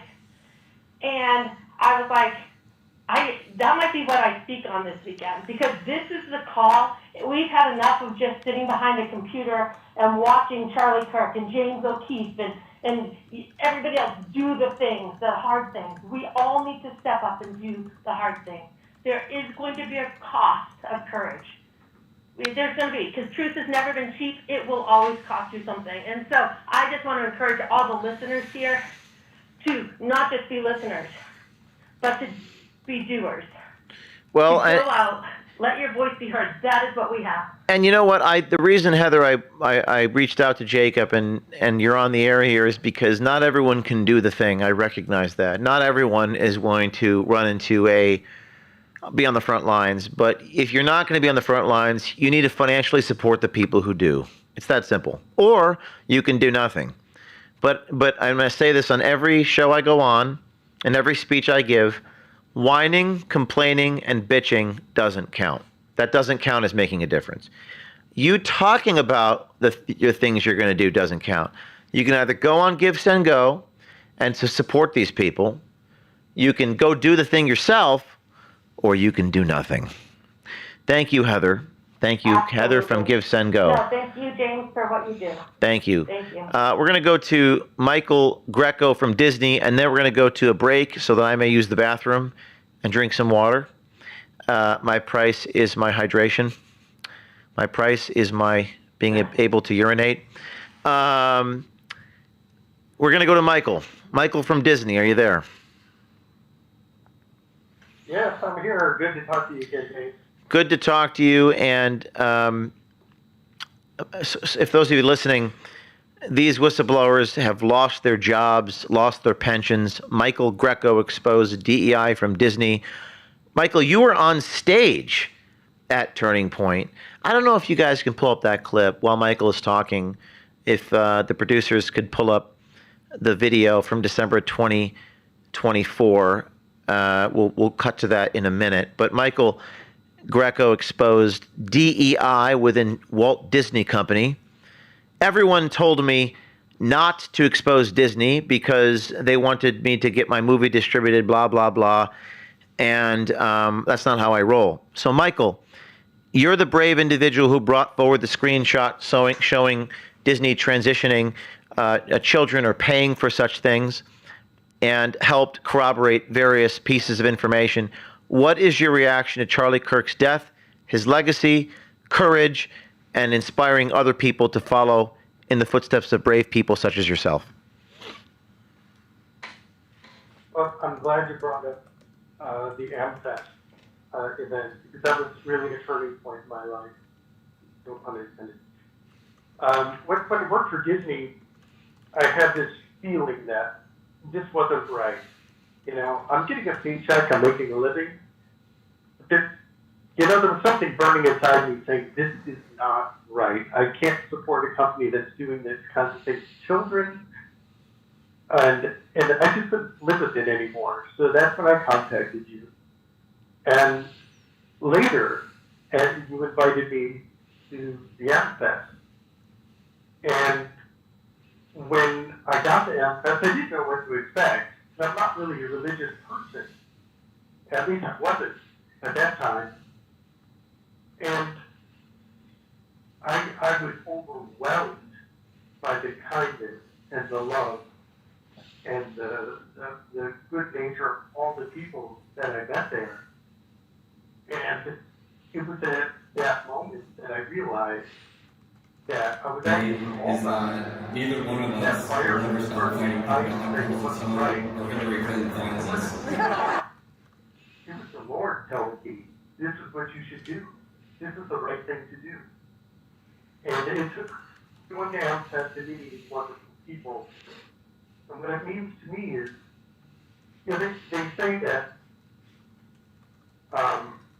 you know somebody by the company they keep, right? And you also know somebody by, in today's world, the followers that they have.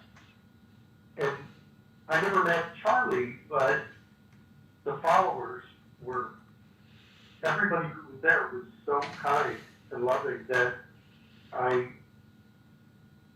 it's so faithful to the Lord that I started to change. And I started to realize that this is the right path, you know, to follow what the Lord tells you to do in your heart. And when Charlie died, I felt so much grief because I didn't know Charlie personally, but it was like all those people, all those wonderful faces that I met, and they were going to die in my heart, you know. And that's the kind of grief I felt. You said you were not a religious person, but did you find God in your journey, or at what point did you find God? Was it then? Was it afterwards? Are you a religious person now? Or are you? It was then. I'm more and more a religious person, and I more and more have faith to give, not control everything this worldly life is, but to give it to the Lord and have Him do with me what He will. And it changes your life when you come to that realization, because He does provide. Yes, I had some setbacks, right? You know, lost my job, and it was a good one, you know, for money. But the Lord has sent me a different direction, and I end up doing fine. Let's play, team. Let's play, Michael. I want to. Michael, hold on one second. I want to play the clip.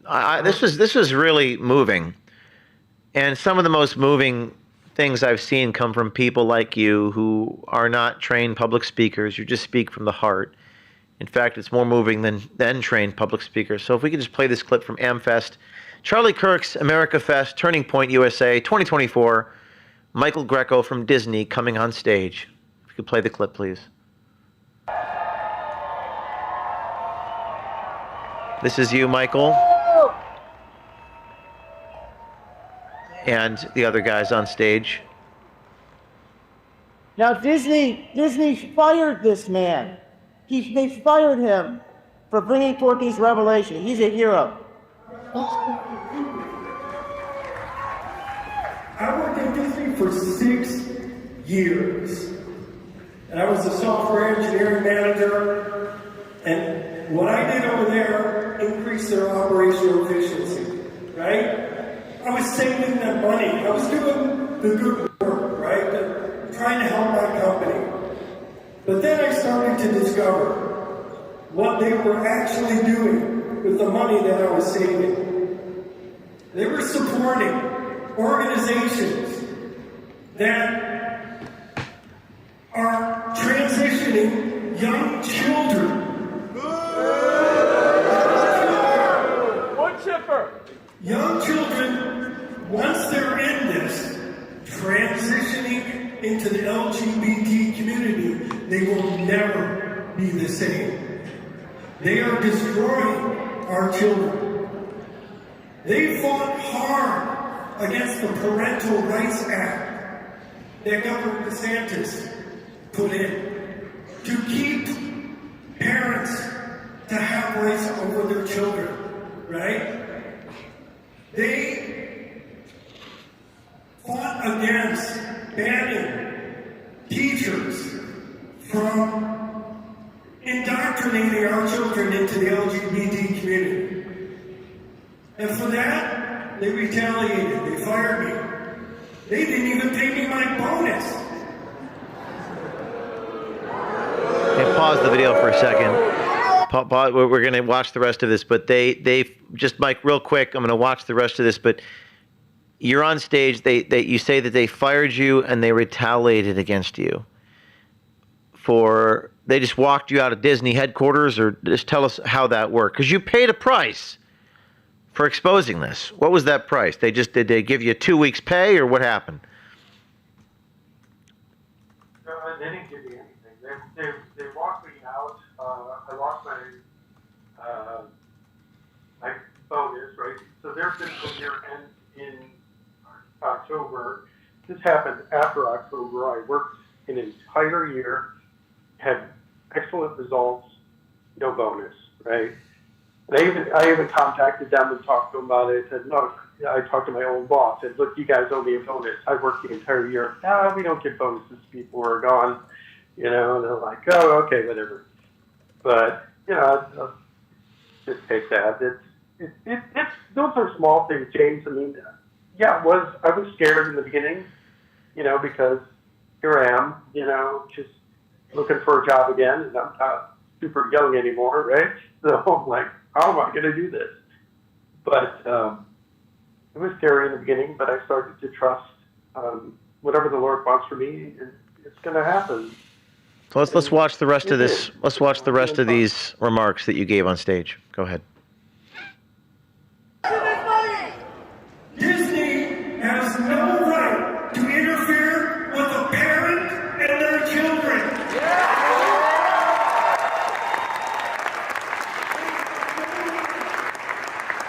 They have no right to interfere in our politics, because we are the people of the United States, and our vote should count, not theirs. Mike Casey, my assistant, can come on stage. We have a special gift for you. I did not tell him this, but we are going to give you your bonus. Over $100,000. Oh my God! So we gave Greco a gift from our foundation to assist him after being fired. We're going to be there to thank you guys. We call upon everyone inside the government to step forward, and we will see you tonight at Make America Great Again. So Mike, what is your message for people who are on the edge, teetering, but they are afraid? You're a Disney whistleblower who lost your job. First thing after that video, I have to thank you guys from the bottom of my heart for getting me back on my feet. That was beautiful. Thank you. But if you're afraid to do something, look inside your heart. What is right? Because the job gives you comfort, but what good is that comfort if it's eating you up inside? You know it's wrong. Don't ignore those feelings in your heart that tells you something's not right. I have to do something about it. Because if you don't, who will? There is no other guy who's going to do that, or girl. You have to do it. If you have the calling and you have the feeling, you do it. And at least you can live in peace, with yourself. And that's more important than the paycheck. Michael Greco from Disney, thank you very much. And Citizen Journalist Gala, November 13th, Trump's Mar-a-Lago. Let's keep this up on the screen. I'm going 100%. You will be there. Michael Greco from Disney will be there. We're going to keep this up for a few minutes. We'll be right back. Price is My Life special call-in live edition. We're going to go for another hour here at OMG headquarters in West Palm Beach. And we will leave that on the screen. Team, leave that on the screen for people to look at so that they may register to attend the Mar-a-Lago. We're going to have a few awards. We're going to have the Citizen Journalism Awards, the Whistleblower Awards, and we're going to have an award honoring Charlie Kirk. We're going to give it to someone who lived like Charlie Kirk did, or at least emulated him. I don't think any of us lived the way that Charlie Kirk did, but I guess people who exhibit greatness and goodness. So we'll leave it on the screen for a couple minutes. There's our call-in number, and I'm going to go to the bathroom. I'll be right back.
Hello, everyone. Welcome back to Price is My Life. Thank you for waiting. We have the Mar-a-Lago event up there November 13th, the Citizen Journalism Awards, where we're going to be giving out awards to our citizen journalists, the best citizen journalists in the country. We're going to be honoring whistleblowers. We're going to have an award honoring Charlie Kirk. And this coming Monday in Arizona, we're going to have a training, o'keefemediagroup.com. Click the banner on the page to register, and we'll send you that address. And we have a couple more people, but before we get to David Nelson, I recognize you people have been waiting for hours, and I apologize. We've had so many callers. I just want to tell a brief story about Charlie and this moment on the pastors' conference. Can you pull up that pastors' conference? This is the video.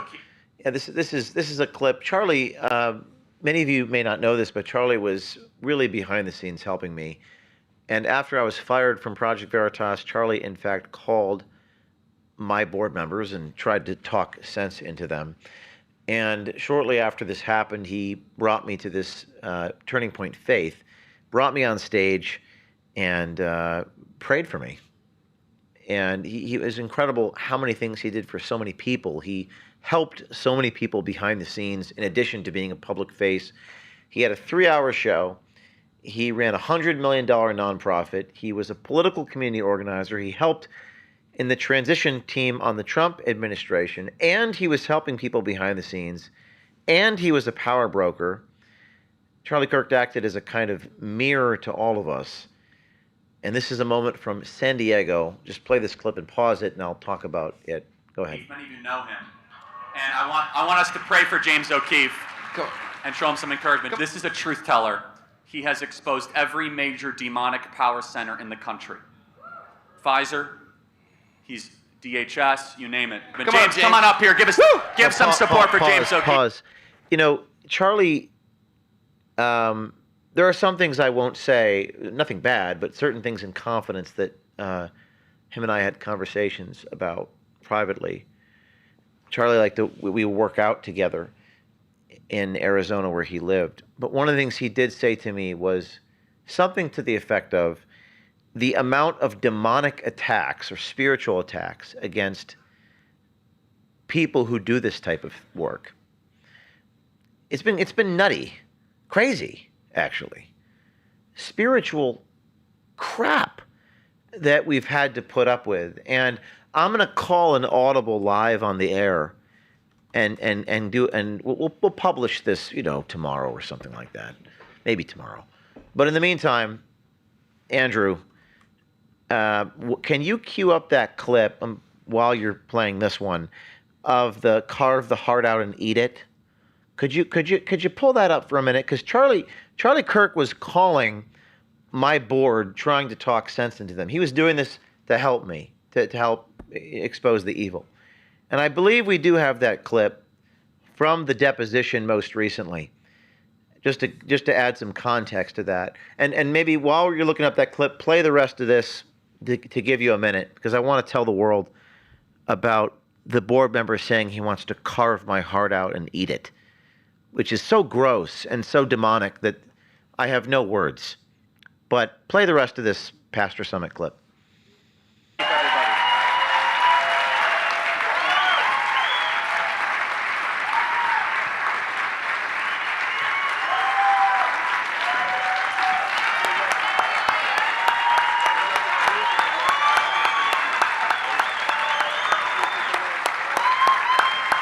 Oh, pause this. This was a very moving, you can leave the image on the screen. This is a very moving moment in my life, and this was not planned, and this guy was just a force of nature. He was so, I wouldn't say he was nice. I would say he was kind. There's a difference between nice and kind. Nice people tend to get run over. Nice people are not strong enough to protect goodness. In the first 8 years of knowing Charlie, I'm now wrong. He struck me as a bit standoffish. He was a very busy man. And now I know that it wasn't so much that he was standoffish. He was working all the time and helping people in the way that he did. And then I got to know his heart. like many others have, and that's a testament to him, not us, that so many people considered him their friends. And then he had his pastor, Rob McCoy, whose son, I believe, is Charlie's chief of staff, executive assistant, pray for me. Do we have the demonic eat out your heart clip queued up yet? If not, then we can keep playing. Keep playing. I just sent it to you guys. Keep playing it. Amen.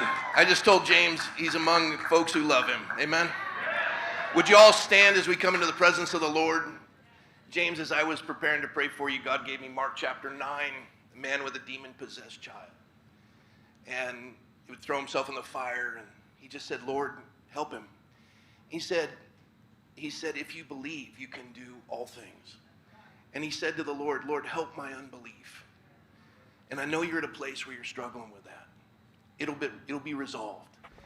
I know you lost, in a sense, a child, because this is a thing you started when you were 25 years old. God's going to resolve that too. And we're going to pray for you and for strength, because God who began a good work is faithful to complete it. Okay, so you can find this clip on YouTube, but I just wanted to, they were talking about what happened, and Charlie was really calling me every day when this went down, with Project Veritas firing me and choosing to indefinitely suspend me. So we have a clip here from a deposition that was conducted a month ago, and it's one of the individuals that was on the board of directors who chose to terminate me. And people always ask me a lot of questions, a lot of rhetorical questions about why things are the way they are. And what I find is when I answer their questions, it leaves them more confused. So in this clip from the deposition from a month ago, this is a month ago today, this is just whatever it was, 45 days ago, in federal court under oath, this individual attacks Charlie Kirk and Steve Bannon and talks about, and he's under oath, carving my heart out and eating it. Roll the clip. Spinning a narrative that he is being ejected in a coup, that he's being ousted, and that he, was the worst lawyer in America, Robert Barnes and Viva Frei, Canadian, saying, oh, this is constructive termination. No, it's by law, we need to remediate what we've discovered. Can't just ignore it. Even when Steve Bannon or Charlie Kirk call me and say, who gives a shit about the law? Sweep it under the rug. No.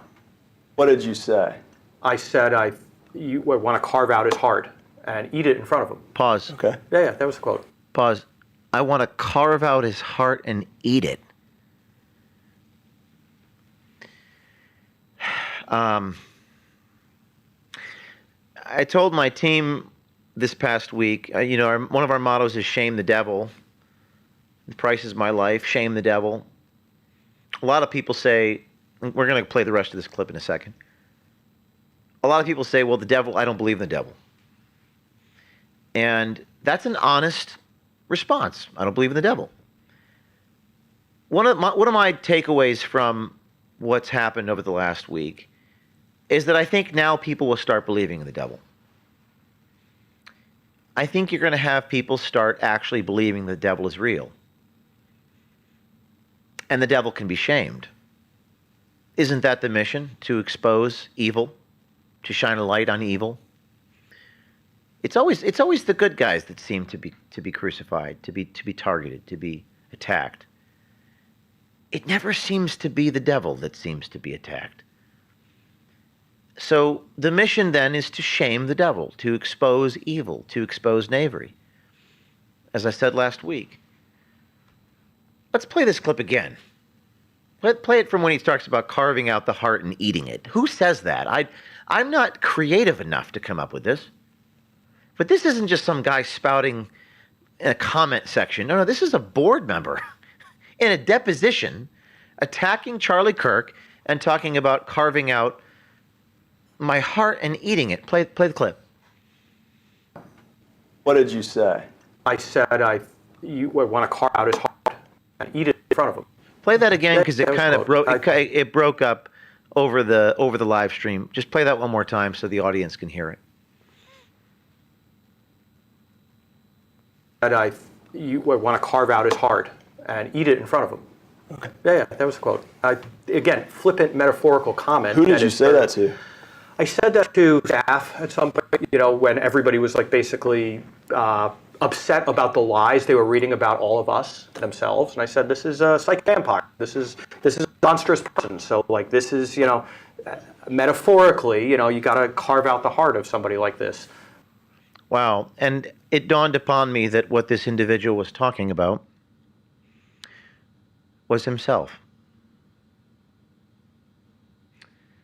The individual in question is talking about himself. And evil tends to project onto us what they are. And the greatest trick the devil ever pulled was convincing the world that he doesn't exist.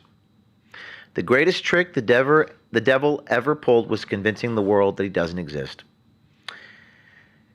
And Tara Palmieri wrote in a newsletter this past week that Charlie Kirk's death at 31, this is what she wrote, "I've felt something I've never quite experienced before.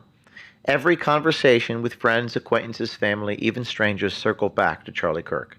His death has become a mirror, reflecting insecurities, resentments, and anger in everybody. Everybody. You could be 39 and childless, looking at him frolicking with his children, and it makes you ask questions." So Charlie Kirk was there for me when I was going through my darkest days and facing unimaginable evil and betrayal. And I speak from my own experiences with him because I'm talking about him in that context. As someone who knew of him and knew him, many people knew him. Many people knew him personally.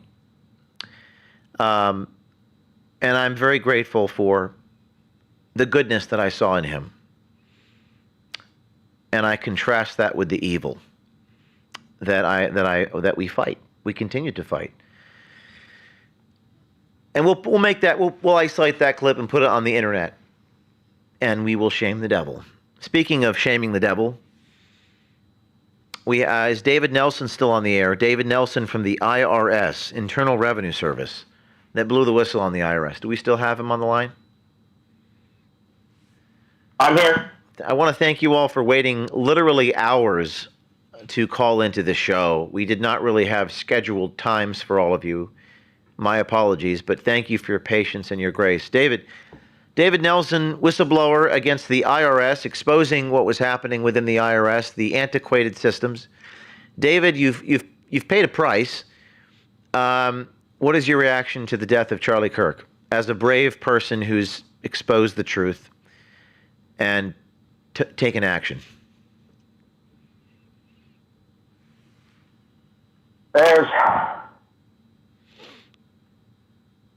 You said that you had a different opinion of Charlie Kirk early on. I did too.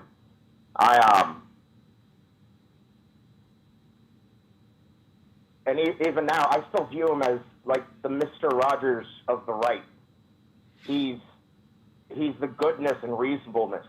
He's the one that's going to go out and talk and do the Lord's work. I don't compare to that. I'm more righteous indignation and zealotry for the truth and doing the right thing. I hope with them. I hope that with him dying, the spirit that he had for the Mr. Rogers of the right lives on. I hope they didn't kill that. Well, like I said earlier today, I think that you never quite fill the shoes and you never quite fill the hole. And the hole doesn't get any smaller, but our job is to build ourselves bigger around that hole, to quote Robert F. Kennedy Jr., to build ourselves bigger. Is that what you think the call to action? And the reason I'm asking you, David Nelson of the IRS, is because you've actually done it. You've exposed evil, perhaps Kafkaesque evil in the sense of the antiquated systems and the bureaucracy. What do you think the call to action is here for people? I think the call to action is to show that on the right, which it doesn't have to be political, but I do lean right, that we're not the monsters that these people portray us as. They're the monsters. They're the ones advocating violence. They're the ones doing violence. We're the ones restraining. We're the ones trying to go out and speak and reach across the aisle. And it's just being shut down. And that's something that's got to change. Well, how does it change? By not becoming what they think us to be. Responding with other acts of violence, responding with blind anger and hatred isn't going to solve anything. It's going to instead reaffirm people on the left, the more radicals, reaffirm their beliefs that we are these evil monsters that they always thought. We can't stoop to their level. We can't become what they are. We can't be people that are just eaten up by hate. Well, that kind of reminds me of something that I've been going through. By the way, if you're just tuning in, we've got like 100,000 people on live on X, I believe, somewhere in that realm. I'm talking to whistleblowers that have come to me over the last year, and you're on the phone with David Nelson. We've heard from a whistleblower inside FEMA. We've heard from whistleblowers inside people who dealt with unaccompanied child trafficked children. We've heard from professor whistleblowers. We're going to hopefully get to Aaron Becky in a minute, Border Patrol agent. And I think, David, what I draw from what you're saying here is to not become the thing that we're fighting. Do I have that correct? I'm wording it in my own way. Yes. As Marcus Aurelius, often attributed to Stoic Marcus Aurelius, said, the best revenge is to not be your enemy. People say the best revenge is to be successful, but what does success mean? Is that financial success? Is that fame? I mean, that means the success means a lot of things to a lot of people, but Aurelius said it was to not become your enemy. And there's a temptation to become our enemy here, right? And that's what you're saying. Yeah. When you're fighting monsters, to not become monsters. Who is that? Nietzsche said that. I'm looking that up right now. Beware that when fighting monsters, you yourself do not become a monster. To maintain your values and integrity while fighting against evil. By the way, speaking personally, that has been the hardest thing for me. Charlie was there for me during that time. When you gaze into the abyss gazes into you. And let me tell you something, brother. We are fighting monsters. We are fighting evil. And this mission shall accelerate. It is going to accelerate. There's no question. We are going to be breaking bigger stories than we have. That's not hyperbole. Including into Epstein, by the way. Including in the Department of Justice. Whether people like it or not, this is not a political mission. This is a mission to clean up society through transparency and accountability. That is not a Republican mission. And the truth will hurt people that you like. David Nelson from the IRS. David, by the way, I know that I don't mean to put you on the spot here. You're invited, and I would love to have you at the Mar-a-Lago if it's possible for you to come. If not, maybe you can zoom in on the big screen. But I would love to honor your sacrifice and your courage on November 13th, if you can make it, David. I would like to. Now, when you interviewed me, I was very careful with planning and everything that I did. I still have my job.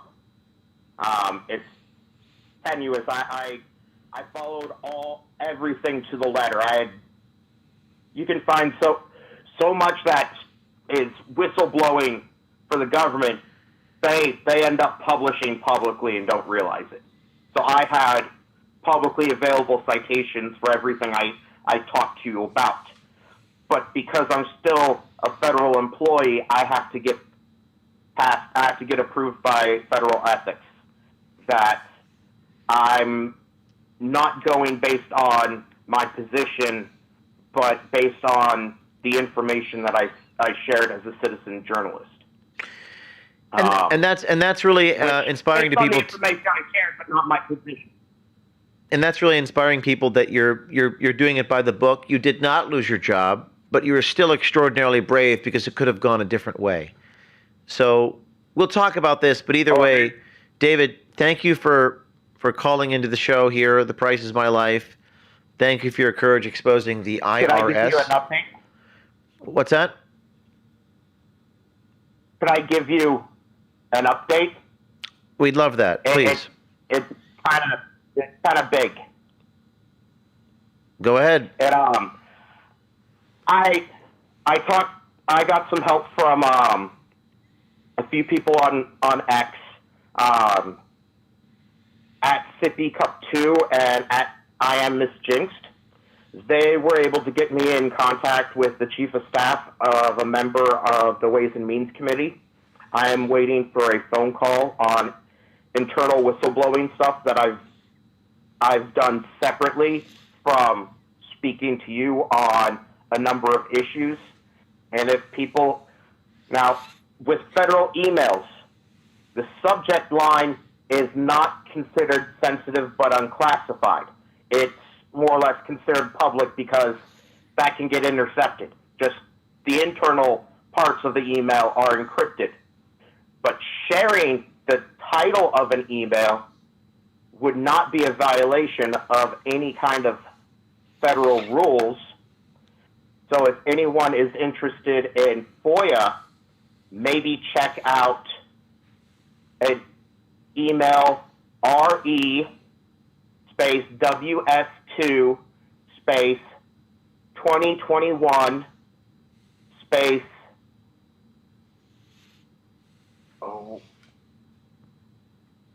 subject line. Oh, I'm sorry.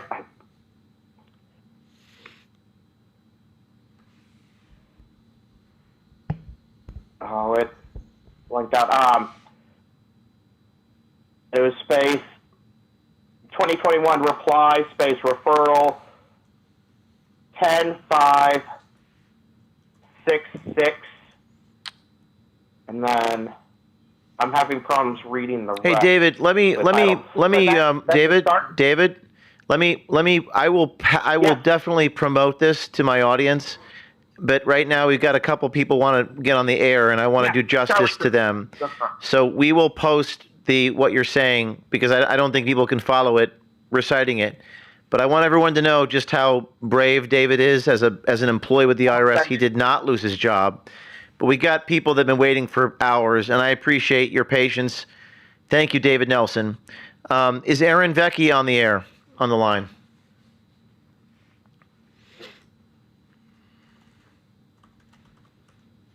Aaron Vecchi, are you there? It's James. Hey, Aaron, how you doing? I'm here. Can you hear me? Yes, you're live in front of many people. Let's turn up his volume just a little bit, team. No. Aaron, can you hear me?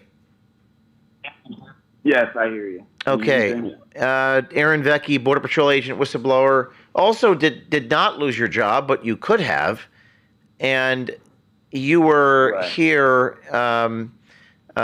recently on the Price is My Life podcast, your reaction to the death of Charlie Kirk. Well, yeah, I mean, it's been a pretty sombering week for me, for my family. As far as, I never got to meet him at AmFest. I would have loved to have met him. I've only seen a lot of his shorts come across my feed and whatnot.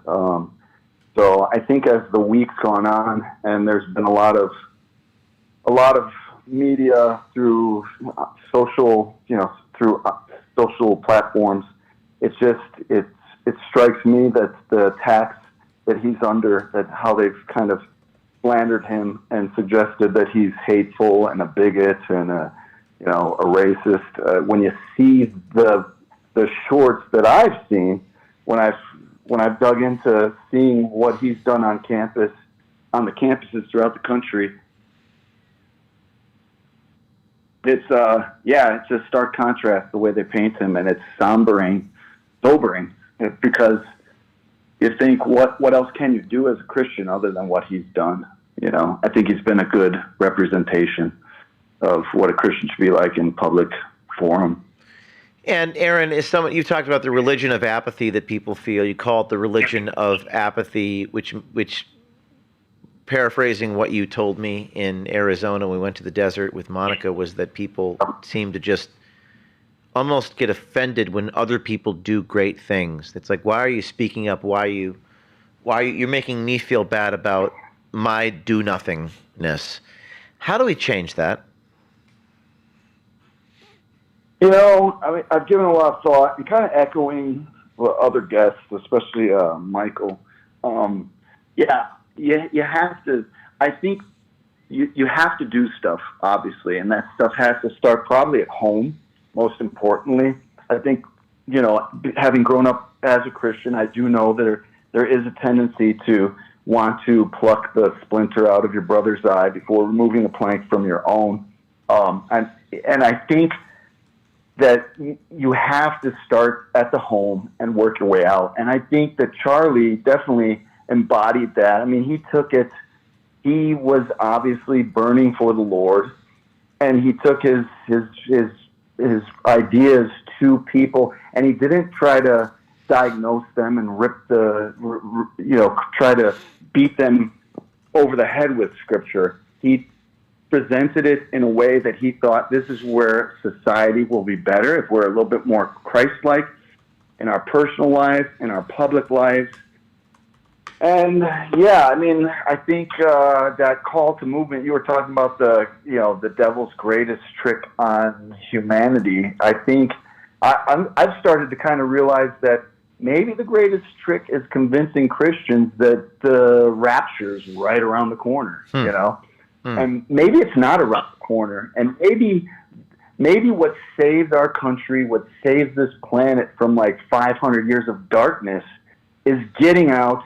And to borrow a phrase from, Obama, you don't cling to your Bibles and your guns in that way. You don't hunker down and just sit back passively waiting for whatever calamity comes. Maybe you getting out, you burning a little bit more for the Lord, and embracing people and in a loving way, like I think Charlie did. I've seen enough of his thoughts or his interactions with college students where I've seen him interact with people in a clearly loving way that's totally opposite of what he's portrayed in the media. Well, let me interject for a minute. Go finish your thought, and I want to say something. Oh no, I think that's what it takes, but I think it takes everybody looking inward first and foremost, especially, you got to, if you're Christian burning for the Lord, if you're lukewarm, or if you're somebody that's maybe on the fence, to look forward and say, what can I do in my home? I know I need to do work in my home. I think a lot of people do need to do work in their home. And then what do we need to do in our communities? And it seems to me, having listened to Charlie speak to people, that he came to that realization at some point. He's clearly a decent man who's not perfect. He's a great man, but he's not perfect.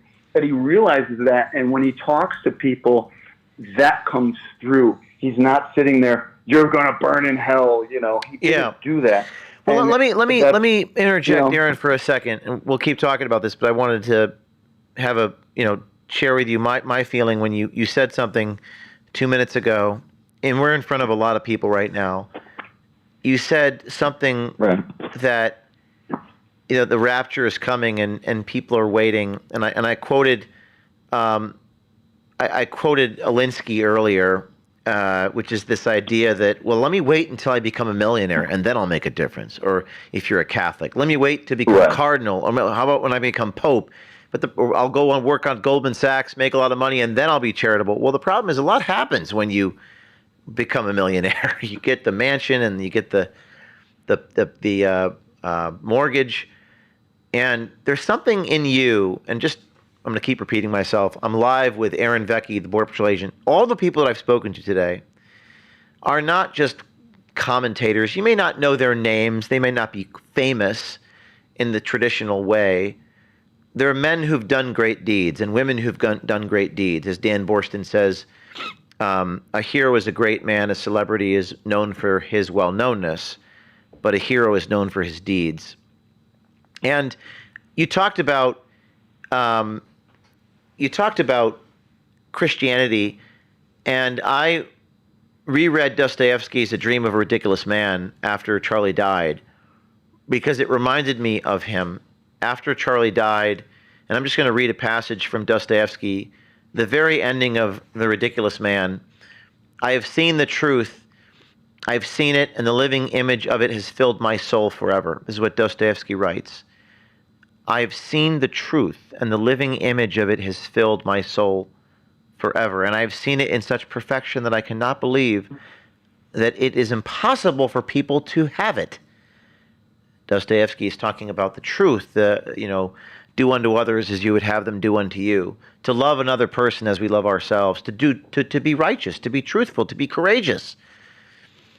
And Charlie's death reminds me of this concept, which is, I've seen the truth. I've seen a man be good. I've seen a man live out his principles and not be a hypocrite.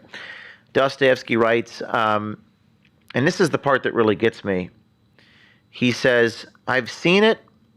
I cannot describe what I saw. It was a dream. But what's a dream? Is not our life a dream? Perhaps this paradise will never come to pass, yet I shall go on preaching it. And how simple it all is that in one day, in 1 hour, everything could be arranged at once. Everything can change in 1 hour. If everyone listening to this right now went out and told the truth and did the right thing and had courage. If everyone we've had my call screeners are listening to your calls. I'm afraid. And by the way, I get it. It's not that I'm not compassionate towards you, but everything could change if all the people that are afraid of losing or making a sacrifice stopped being afraid. And Dostoevsky writes about this in The Dream of the Ridiculous Man. It can all be changed at once, in 1 hour. And the chief thing, well, Dostoevsky says the chief thing is to fight for other people like you love yourself. Charlie gave up his life for his friends, by the way. He gave up his life for you. If we all acted that way, everything could be rearranged. And yet, this is an old truth. It's been told 1 billion times. But it is not made part of our lives. And I think we all need to, this is a tale as old as time, but maybe this is the thing that wakes us up. Aaron Vecchi, do you think that this will change things? Are you hopeful that this event, this historical event, will change things, or are we doomed? Oh, I think it has to. I think at the very least it's pushed us closer to what, going back to your first guest, Roger Stone had to say, the powers that be clearly want to tear us apart, right? And we are obviously divided. If you can watch the same video of Charlie speaking at campuses and come away with, a perspective that he's hateful, then yeah, and so many others can come. And there's people on the left that are watching and they're learning and they're going, holy crap, what was he killed for? I actually agree with a lot. Now that I've done the research, I actually agree with what he was saying. And then I think if you take that and look at it from a Bible sense, the Bible is, first of all, it's one of the most taken out of context, misquoted by people who are believers and by people who aren't, right? So it's not surprising to me that Charlie is taken out of context because he's quoting the Bible, and that's the most taken out of context book probably in the history of the world. So what does it what's going to change? I don't know how it's going to change. I hope that people do continue what they're doing and they educate themselves. They don't just rely on their formal education, especially in this day and age. You can find, it takes work. You have to look through things and you have to discern for yourself, hey, and you have to take the time to do it. You can't just look at a short and say, hey, I know who this guy was. You can get a sense of it, but then you can explore for yourself, am I being told the truth about this person? If that happens, like it seems to be happening, I think that, yeah, I mean, there can obviously be a lot of positive change that it comes from this. But, you know, going back to what David said, I do think there is a cautionary kind of lesson where we have to not become the monsters that we're fighting. And how you do that, I have no idea. I don't know, other than be Christ-like, like Charlie was. But you also have to walk that line of like I think Charlie did. There's politics involved. It's not just theology. There's politics. There's dealing with society. There's dealing with other people, voters who don't care about your religion or maybe even hate it, you know. And that's where I think going forward, for me personally, I look at a guy like Charlie who paid the ultimate sacrifice, but I feel like from what I've seen, from what I know of him, he walked that line. He brought his religion to the debate, or maybe not. Sometimes other people brought it in, but he was not expecting everybody to conform to his ideas, but he presented it as, hey, I believe my ideas will help you. They'll help society. He never espoused, we're going to shove this down your throats and make you conform. He said, follow this message of Christ, apply it in your daily lives, even from a non-theological kind of standpoint, and you'll see this works, you know, clean living and single, you know, a good home where your one man and woman are raising children, and, you know, but how you get that how do you get to that point? I mean, he went out as an ambassador for and espoused those ideas. How do we as a country actually get to the point where we can do these things without being manipulated and torn apart and, you know, mischaracterized? I don't know. Well, so I think it's that, scary you know, times. I think it's scary going times. back to why I've invited you on, Aaron, is you actually did the deed. You, as a Border Patrol agent, you exposed children were freezing to death in the desert, and I thought it was very brave. And I wanted to just leave it on an inspiring note because you actually did it. What was it that caused you to do that so that you could inspire other people to follow you? Again, the theme of this show today is we are not going to eliminate the whole. We're just going to make ourselves bigger. Right. Yeah, what motivated me was definitely being put in the position of two things. One that I know is right, and one that I know is wrong. And in order to go along with the wrong thing, you know, I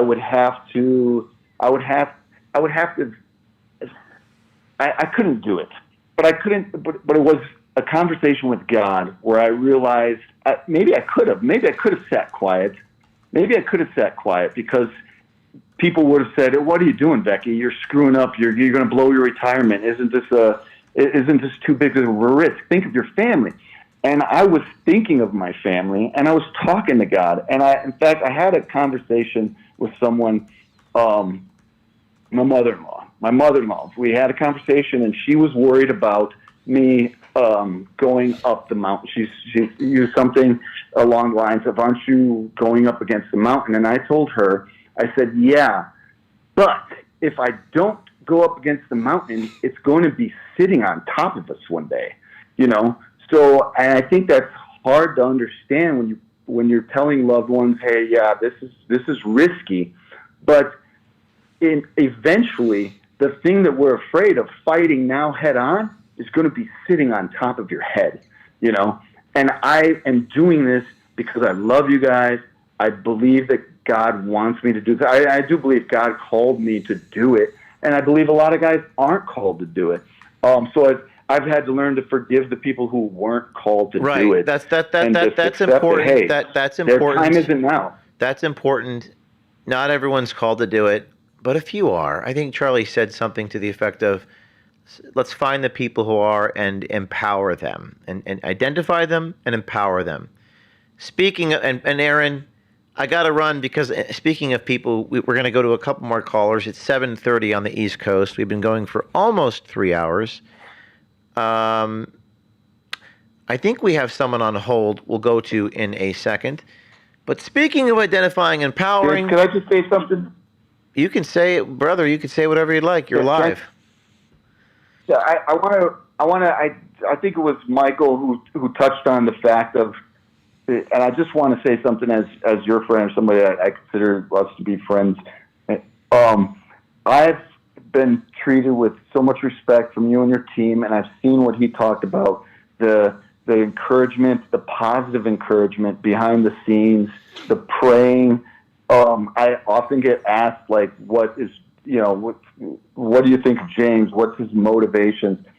I tell people all I know for sure is he surrounds himself with people that seem like they want to help people, like who are in my situation, who blow the whistle. They want the truth revealed, and they want it for the betterment of their country. They want it for the betterment of just society as a whole. So I just want to say that get that out there, that I completely agree with Michael. Well, and I think there's such, and I think, Aaron, there's such skepticism right now. I wasn't raised this way, but I think there's a kind of justified skepticism towards people from everywhere. No one trusts anything. Everyone distrusts, which breeds to all types of conspiracies about people's motivations, and I hear you on that in the sense that, what I take away from what you just said is that people really are asking you, is James O'Keefe a real person? Does he, what's in his heart? Right. I think everyone's distrustful of. I think everyone's distrustful of everything, but perhaps the only way that we know that we can trust people is if they make sacrifices, if they give of themselves, if they do what you did, Aaron. And I hear you when you say not everyone's called to do this, but the people who are teetering. I'm talking to you. That might be like 0.001% of people. And Aaron, I know you're in Arizona. You're invited. I'm not trying to put you on the spot, but you are invited to our training on Monday. We are going to be doing a training location will be the Dream City Church in Phoenix, Arizona. That's Monday the 22nd, the day after the funeral. So I know you're retired now, Aaron, but I'd love to see you. Yeah, I'd like to see you again too, James. I hope you stay safe, and I hope your whole team stays safe. And I'm sorry for your guys' loss, because I know you know Charlie pretty well and good friends, and I'm sure some of your teams have met him. And I can't. It doesn't get any easier. I wish I could tell you something positive with dealing with what you've dealt with, but yeah. Well, I'll tell you what. You're a great man. You're all great people. Also, Aaron, you're invited to Mar-a-Lago on November 13th. We'll talk about that. But I've got to go. I've got about 20 minutes left, and I got to get through a few things, a few callers, some people with tips that I want to speak to. Thank you, Aaron Vecchi. All right. Thank you, James. Take care. And for those of you still watching, thank you for being patient as we do this impromptu live show. Anything can happen. What is the purpose of gaining the whole world if you lose your own soul? Achieving material success and power and money and pleasure, it's worthless and meaningless if it requires sacrificing one's inner self and morality and spirituality. And this whole thing has made all of us ask questions. Like, what's the point? What's the point of anything? Why? Why? What's the point of politics? What's the point of truth-telling? And if you ask that question, why, 5 to 6 times, you will get very deep, very fast. And I believe there can be a great awakening And that's why we're going to go to one or two callers right now who have tips and stories to tell. I think we have someone on the line who is Alina. Alina, are you there? Hi, James. I am here. Thank you so much for keeping me on hold and for allowing me to share the story. First of all, you are one of my heroes. It's incredibly, incredibly courageous what you do. And of course, so is Charlie Kirk. And my heart goes out to his family. I wanted to share what's been happening in my school district in Nassau County, Long Island. And I first became actually aware of the problems after the At Camp Long Island expose, which is something that your ex-organization has been a part of, your previous work with another organization. And what it revealed is the connections between my district and other organizations, much bigger organizations that were pushing woke agenda. So what I wanted to mention is since then, none of the people have been fired. The people that were responsible caught on video camera stating that the hiring rubric to weed out conservatives is what they use. And in my opinion, any people of faith, none of these people were let go and not even investigated. So that opened up my eyes. I started carefully monitoring the administration, reading religiously board agenda, observing leadership, and informing my community. And during that time, very disturbing issues came to light from I shared with your staff a highly inappropriate survey, for example, that's just one example, a gender/sex preference survey that went out to the whole high school community of students from age 12 to 17. What sexuality do you identify as? And what gender? I'm just trying to look at, what does demisexual mean? What is that? I don't even know what that is. Yeah, I have never heard of these gender options, but they were listed. And a sexual orientation where individuals only experience sexual attraction after forming a strong emotional bond.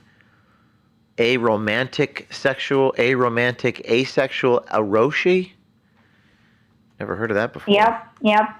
I've never heard of these. I'm just learning this. I didn't know this. I'm just learning this right now. Araki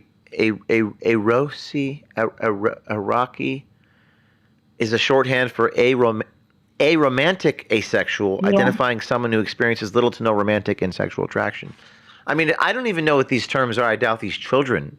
What age did you say these surveys are giving? Age 12 and up, because our high school grade starts in 8th grade. Not only that, the survey asked for consent of children, which is completely legal. They're not supposed to be asking consent from kids. Who is the name of the person in charge of this program? And it was a student that her project was approved to go out by a teacher, by whoever the administrators are. This particular survey was approved to go out to all students, and the students were supposed to fill out. It was part of a school project. So the student was handling the project. However, her teacher looked at it, observed it, and allowed it to go out to the whole school. Who saw the results of the survey? We don't know. And the teacher, we don't know. And the teacher's name? Honestly, I forgot the name off of hand. I could share it with you later.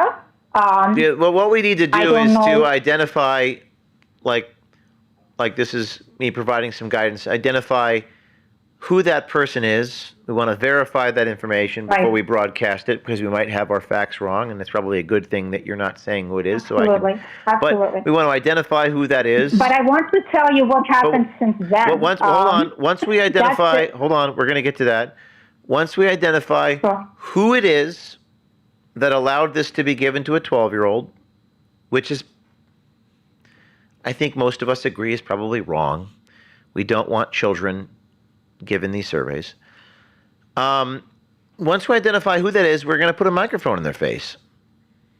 And we're going to say, why are you doing this? We want to shine a light on these people.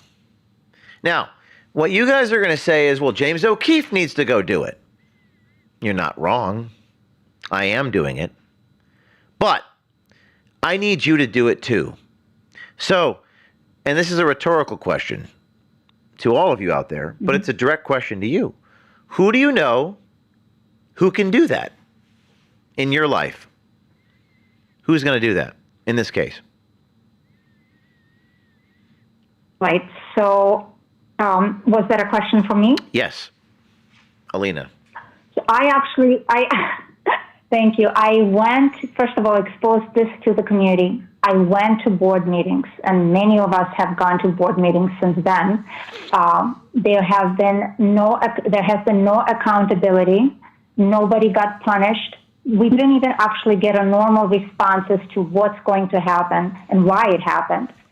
So that's number one. Most importantly, the whole theme of the show was about retaliation. Since I started going to board meetings, and questioning the board, I started getting calls from admins telling me my child did something wrong 16 days ago. And in my school district, if a child does something wrong, you get a call the same day, like breaks a rule, you get a call the same day or the day after. In my case, right after I'm questioning the school board, I'm getting calls from an administrator, Mrs. So-and-so, your child is not in any trouble. However, I just want to let you know, 16 days ago, he takes a water bottle in the hallway. We want to make you aware. And I said, I know why you're making me aware. You're retaliating. You're trying to threaten me and intimidate me. What? So that I don't come to board meetings anymore. What do you think the most important piece of information, if you had to summarize it in less than 15 seconds? Yes. Less than 15 seconds. People's attention spans are very limited in this country. What is the most evil thing that happened in this case? The most wrong thing, in your opinion? I would say the most wrong thing was having this go out to the school and not the school doing nothing. Okay, thank you. Stop it. Thank you. What individual should be held accountable for this? You don't have to give a name. It could be a title or a department head or an owner. Like what is the nature of the individual? Is it the chairman of the school? Is it the superintendent? The teacher? Yeah. Who is it? Yeah. Who is it? So the superintendent is the CEO of the school district and the board and the board president. Okay. So I believe that in cases like this, the top heads are in charge and they're responsible. So the top. Top okay. The superintendent and who is the other person? The head of the school. The board president. Okay, thank you. The board president. Board president. So what I want you to do is to ascertain who those people are. We could find that out. I'm not going to say their names on the air because I haven't verified this. But I want you to do that. And then I want you to identify someone that you know. Could be you. Doesn't have to be you. It's not going to be me. I want you to identify someone to walk up to that person. Hell, I'll even send you a press badge with my name on it. Okay. But we have to have the courage to stand up and to shine a light on them. If you do that, I will publish the video. I'll publish your video to all of my, 4 million followers, to send a message that other people will do it too. That's my commitment to you. Sounds good. Now, your commitment to me is you got to find someone to go do it. So they have to have courage. They have to have. It's very difficult to walk up to one of these people in a parking lot with a microphone to spend half a day. But here's what I don't want to do. And by the way, Alina, this is not directed at you. This is directed at everyone. I'm just using your example as a case study. Here's what we're not going to do. We're not going to complain anymore about how there's no accountability. Do you know why we're not going to complain anymore about that? Because I can't, we don't have the capacity to worry about the things that we can't control. What's the thing? What's the prayer, the cliche? God gave us the wisdom to know the difference between the things that we can control and that we can't. I can't control whether people are held. I can only worry about the things that I can control. And what I can control is shining a light on evil. That I can control. That I can do. That we can do. So if there's an individual in your place, in your area, in your town, who put sex surveys in front of 12-year-old girls, talking about how they're erotically sexual or never even demisexual or what the heck you just said. I never heard about that in my life. Then I want you to shine a light on them with a microphone and say, what are you doing? And I will make them famous. Does that sound like a good idea? Absolutely. Does that sound like a good idea? So now it's up to you. It's not up to me. Ball ain't in my court. It's not in Kash Patel's court. It's not in the DA's court. It's not in the police officer's court. It's not in the FBI's court. It's certainly not in Donald Trump's court. And it's not in Charlie Kirk's court. It's in your court. So what are you going to do about it? And I mean that in the most, I don't mean that I mean that to attempt to inspire you to go do likewise, because that is what Charlie Kirk would want me to tell you to do. In fact, that's what he told me to do when he brought me to Turning Point in 2015 in front of his 100 or whatever it was, 100 students at a Holiday Inn. And that's what I'm going to do Monday when I go to Arizona to this free of charge. Now, it's actually not free. It's costing me money. I have to raise money somehow, some way, God willing, but it's free to you. Live undercover journalism training at Dream City Church in Phoenix, Arizona. At Dream City Church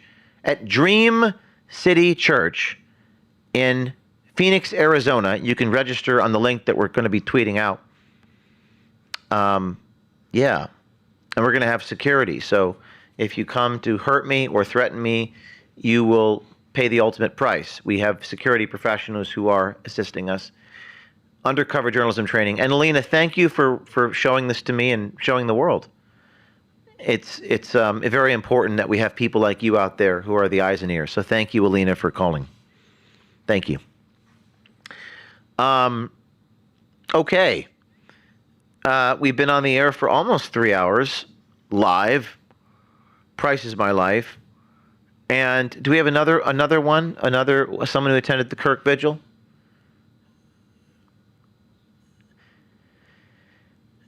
Nicholas from Boston, you've been blowing the whistle on corruption in the education system. Nicholas from Boston, could you give our viewers a 30-second overview? I think it's important for all of us to learn, and by the way, thank you for what you've done so far, but I think it's important as citizen journalists to identify the who, what, when, where, and why. That is to identify the important summary of what you have uncovered, because people have such limited attention spans. What have you exposed? What have you uncovered? Tell the world, and where do we go from here? Thanks, James. This is Nicholas Fiorello from Boston, up behind enemy lines, fighting the most corrupted judicial, political, and law enforcement cabal, I believe, in the United States, and I think it's ground zero for the deep state. And I am a whistleblower, and much like yourself, a tech founder or a founder of a corporation that was targeted by the deep state for developing the largest digital infrastructure project in the East Coast.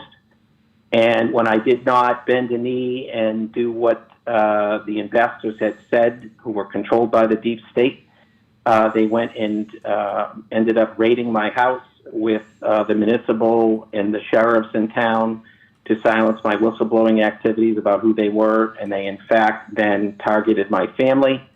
And I think my price is my life. It has been played out many, many times.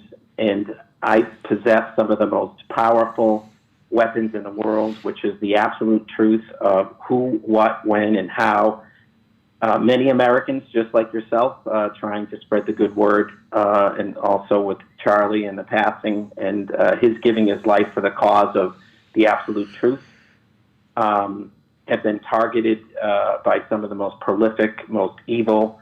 I'm considering the devil here on earth, and who is behind the enemy lines up there in Boston, who is running things, and he makes most of his business and most of his manipulation of the world and its financials and judicial and political is George Soros and his control over Governor Healy and, of course, the mayor, and us being targeted my family as well in a university and in a local high school for preaching the truth about what they had done to take over our company. What can you tell us? What the most the fraud or the abuse that you witnessed, the corruption that you witnessed, the evil that you witnessed, in as few words as possible? Sure. So just the overall ridiculousness of the corruption and the control over local judges, clerks, sheriffs, police, and actually the Boston office of the FBI, and their attempts to silence me at any cost. They will stop at nothing. And during the founding of this company and bringing this up to a multi-$100 million valuation, I happened to come into contact with James Whitey Bulger, who was not dead but alive, and I happened to have a 1 in 8 billion chance encounter in May of 2023, and I have the photos to prove it on GotTruthAmerica.com, and I proffered that to the local office of the FBI and the SAC in charge. And then at that point, once I proffered that, they threatened, my life multiple times, and also attempted to remove me from the company that controlled this large digital infrastructure project. So I know who it is. It's George Soros.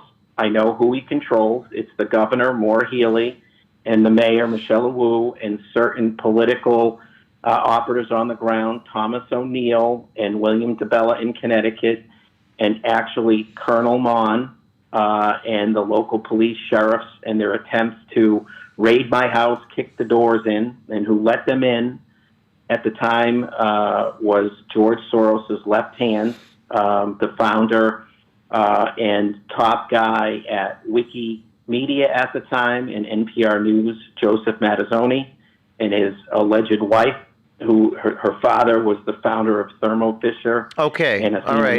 Thank you very much, sir. So just another coaching for people out there. If we can't summarize what our story is in 20 seconds or less, we can't do our jobs. We have to be able to identify the lead. That's the LEDE journalistic lead of the story in a tweet. That doesn't mean we can't go on for an hour later, but we have to be able to communicate what is important and what is the takeaway in a way that everyone can understand.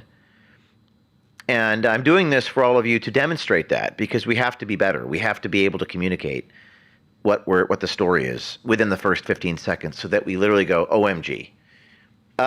We have the next person who attended. Do we have the individual who attended a vigil on the line and who saw agitators? Do we have that person? Okay, it was a different individual. Do we have anyone else on standby before we market our event on Monday one more time?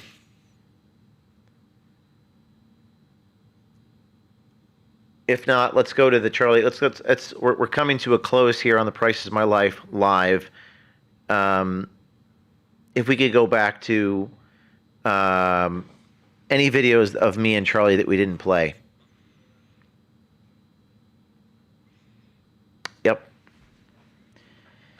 By the way, Price Is My Life Live, if you're an all-access member of OMG, that means if you're a subscriber to OMG, we are going to be doing our show with guests live each week, and you'll be able to call in and ask questions to our guests on the air.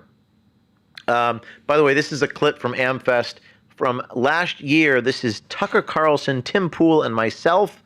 Also, Seamus, one of my close friends here in West Palm Beach, good guy, Irish guy, talking about the IBM story. We have this clip. Play this clip. So, James, you have other companies reaching out to you? Yes, constantly. Usually on Signal or on our website, just nonstop. Banks, institutions. I mean, I prefer video because I think documents are not as powerful, but it's nonstop. It just seems like it takes one and then a crescendo. You know this. Just give them a camera and have them ask the HR person about the document, right? And then you get a video. There's a lot of this, right? Like, I have a mortgage, I have a wife, I have a kid. It's always these conversations. How do you respond to that? It's tough. I mean, I don't have a mortgage and kids, not yet, but it's tough to empathize. The one individual was very inspired by that one clip that you and I were talking about. It's very powerful. The pastor was like a minister. There was a minister talking to me about how afraid he was. He should resign from the ministry. I'm not a minister. Honestly. I'm not qualified to advise the minister. And I said to the person, what I say is, what's the worst thing that can happen to you if you tell the truth? And he goes, oh, gee, I never thought about it that way.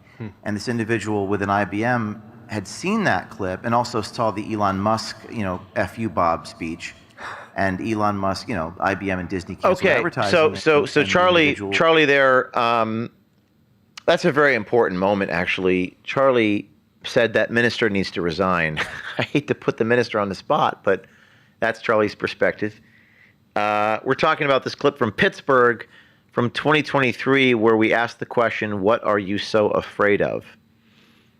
What are you so afraid of? I don't know if my team can pull up that clip, YouTube, fall 2023, in the audience where we asked the minister, what are you so afraid of? Charlie Kirk there saying the minister needs to resign because he's afraid of losing something. I want everyone to understand that, in your chest there's a heart that's beating at so many beats per minute, whatever it is. And unless Elon Musk solves this problem, which part of me doesn't want him to, the heart will eventually stop beating. And all of us are going to die. And at a certain point in your life, you come to grips with your own mortality. And I've come to grips with my own mortality, I would say, within the last 3 years. And you realize that we're all going to die. So what exactly are you afraid of? What causes you to not do the thing? Do we have the clip, team? We'll end with this moment that Charlie Kirk is talking about on stage with Tucker Carlson. I think we have a reel. It's in the channel. What are you so afraid of? Which we made a song out of this with Spirit the rapper. Let's cue it up. This clip that Charlie was referring to. Play it, please. Let's get some sound on the clip, if we could. No sound? Do we have sound, guys? Well, this is in Pittsburgh, Pennsylvania. I say, what's holding you back? And he says, fear. It's irrational. I want to become less afraid. Well, what are you afraid of? Lose my job. And then I have 2 little kids at home. We have a house. I have a wife. We like a lot of what we do, but we feel like there's so much truth to tell. So what's holding you back? Fear. It's irrational. What are we actually afraid of? Especially Christians talk about eternal life and they're worried about losing their stuff and their money. I don't get that at all, because you don't take any of that stuff when you die. And when we're on our deathbed, I'm willing to bet we're probably not thinking about our stuff and our money. I think we think about whether we followed our conscience. So I don't have children, so I can't fully empathize. All right. But I would think that if I did have children... Keep going. Keep going. My little boys would appreciate the fact that I followed my conscience, even if it meant I lived in a smaller house. So you have to really evaluate, what's the worst thing that could actually happen to you? They can stop me, and maybe they will, but they can't stop me and you and like a couple hundred other people. Okay, all right. Now let's go back to that Charlie Kirk clip one more time, where Charlie is talking about this moment so that now we've heard the moment, we can put it into context. Go ahead. James, you have other companies reaching out to you? Yes, constantly. Usually on Signal or on our website, just nonstop. Banks, institutions. I mean, I prefer video because I think documents are not as powerful, but it's nonstop. It just seems like it takes one and then a crescendo. You know this. Just give them a camera and have them ask the HR person about the document, right? And then you get a video. There's a lot of this, like, I have a mortgage, I have a wife, I have a kid. So Charlie's advice there was to, if you're on the inside, just record them talking about the thing. But go ahead, keep playing it. It's always these conversations. How do you respond to that? It's tough. I mean, I don't have a mortgage and kids, not yet. but it's tough to empathize. The one individual was very inspired by that one clip that you and I were talking about. It's very powerful. The pastor was like a minister. It was a minister talking to me about how afraid he was. He should resign from the ministry. I'm not a minister. Honestly. I'm not qualified to. He should resign from the ministry. So, anyways, I wanted to leave you with that. It was really powerful, and to come to a close here on The Price Is My Life, we're going to be having a training in Arizona. We're going to be publishing and marketing that over the next few days. We'll put out the deposition clip tomorrow, the demonic, satanic, I want to carve your heart out and eat it. And we're going to have a training on Monday in Arizona, citizen journalist. I love the idea of empowering you guys to go do the thing, not just entertain you with me doing the thing. I'm happy to do it. We'll continue to do it. And we're very good at it here. But we're going to be, you can register for the O'Keefe Academy Masterclass in Phoenix, Arizona. Location is going to be at the Dream City Church, 11:30 a.m. to 3 p.m. Please register. It is free of charge. It's going to cost us. We'll figure that out. Free for you. And then next, Mar-a-Lago, November 13th. It's $3,000 a ticket, and you will get into the Mar-a-Lago hosted by me. An unforgettable evening. The Citizen Journalism Awards, the Academy Awards for Citizen Journalism, with the inaugural award, the Charlie Kirk Award for Freedom, as well as Whistleblower Awards for the people that are brave. Until next time, Price Is My Life, live from West Palm Beach. And if you're a subscriber to OMG, you can call in and ask the next guest questions. Be brave, fear no evil. I'll see you in Arizona.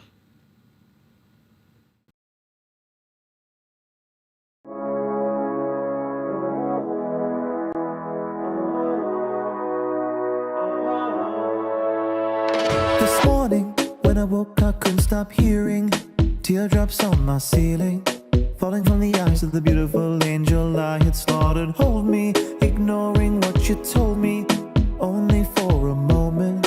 Everything is fine and the beautiful golden path unfolding. Anger in response to my emotion, all the trauma left unopened. Throw it all away and fly inside.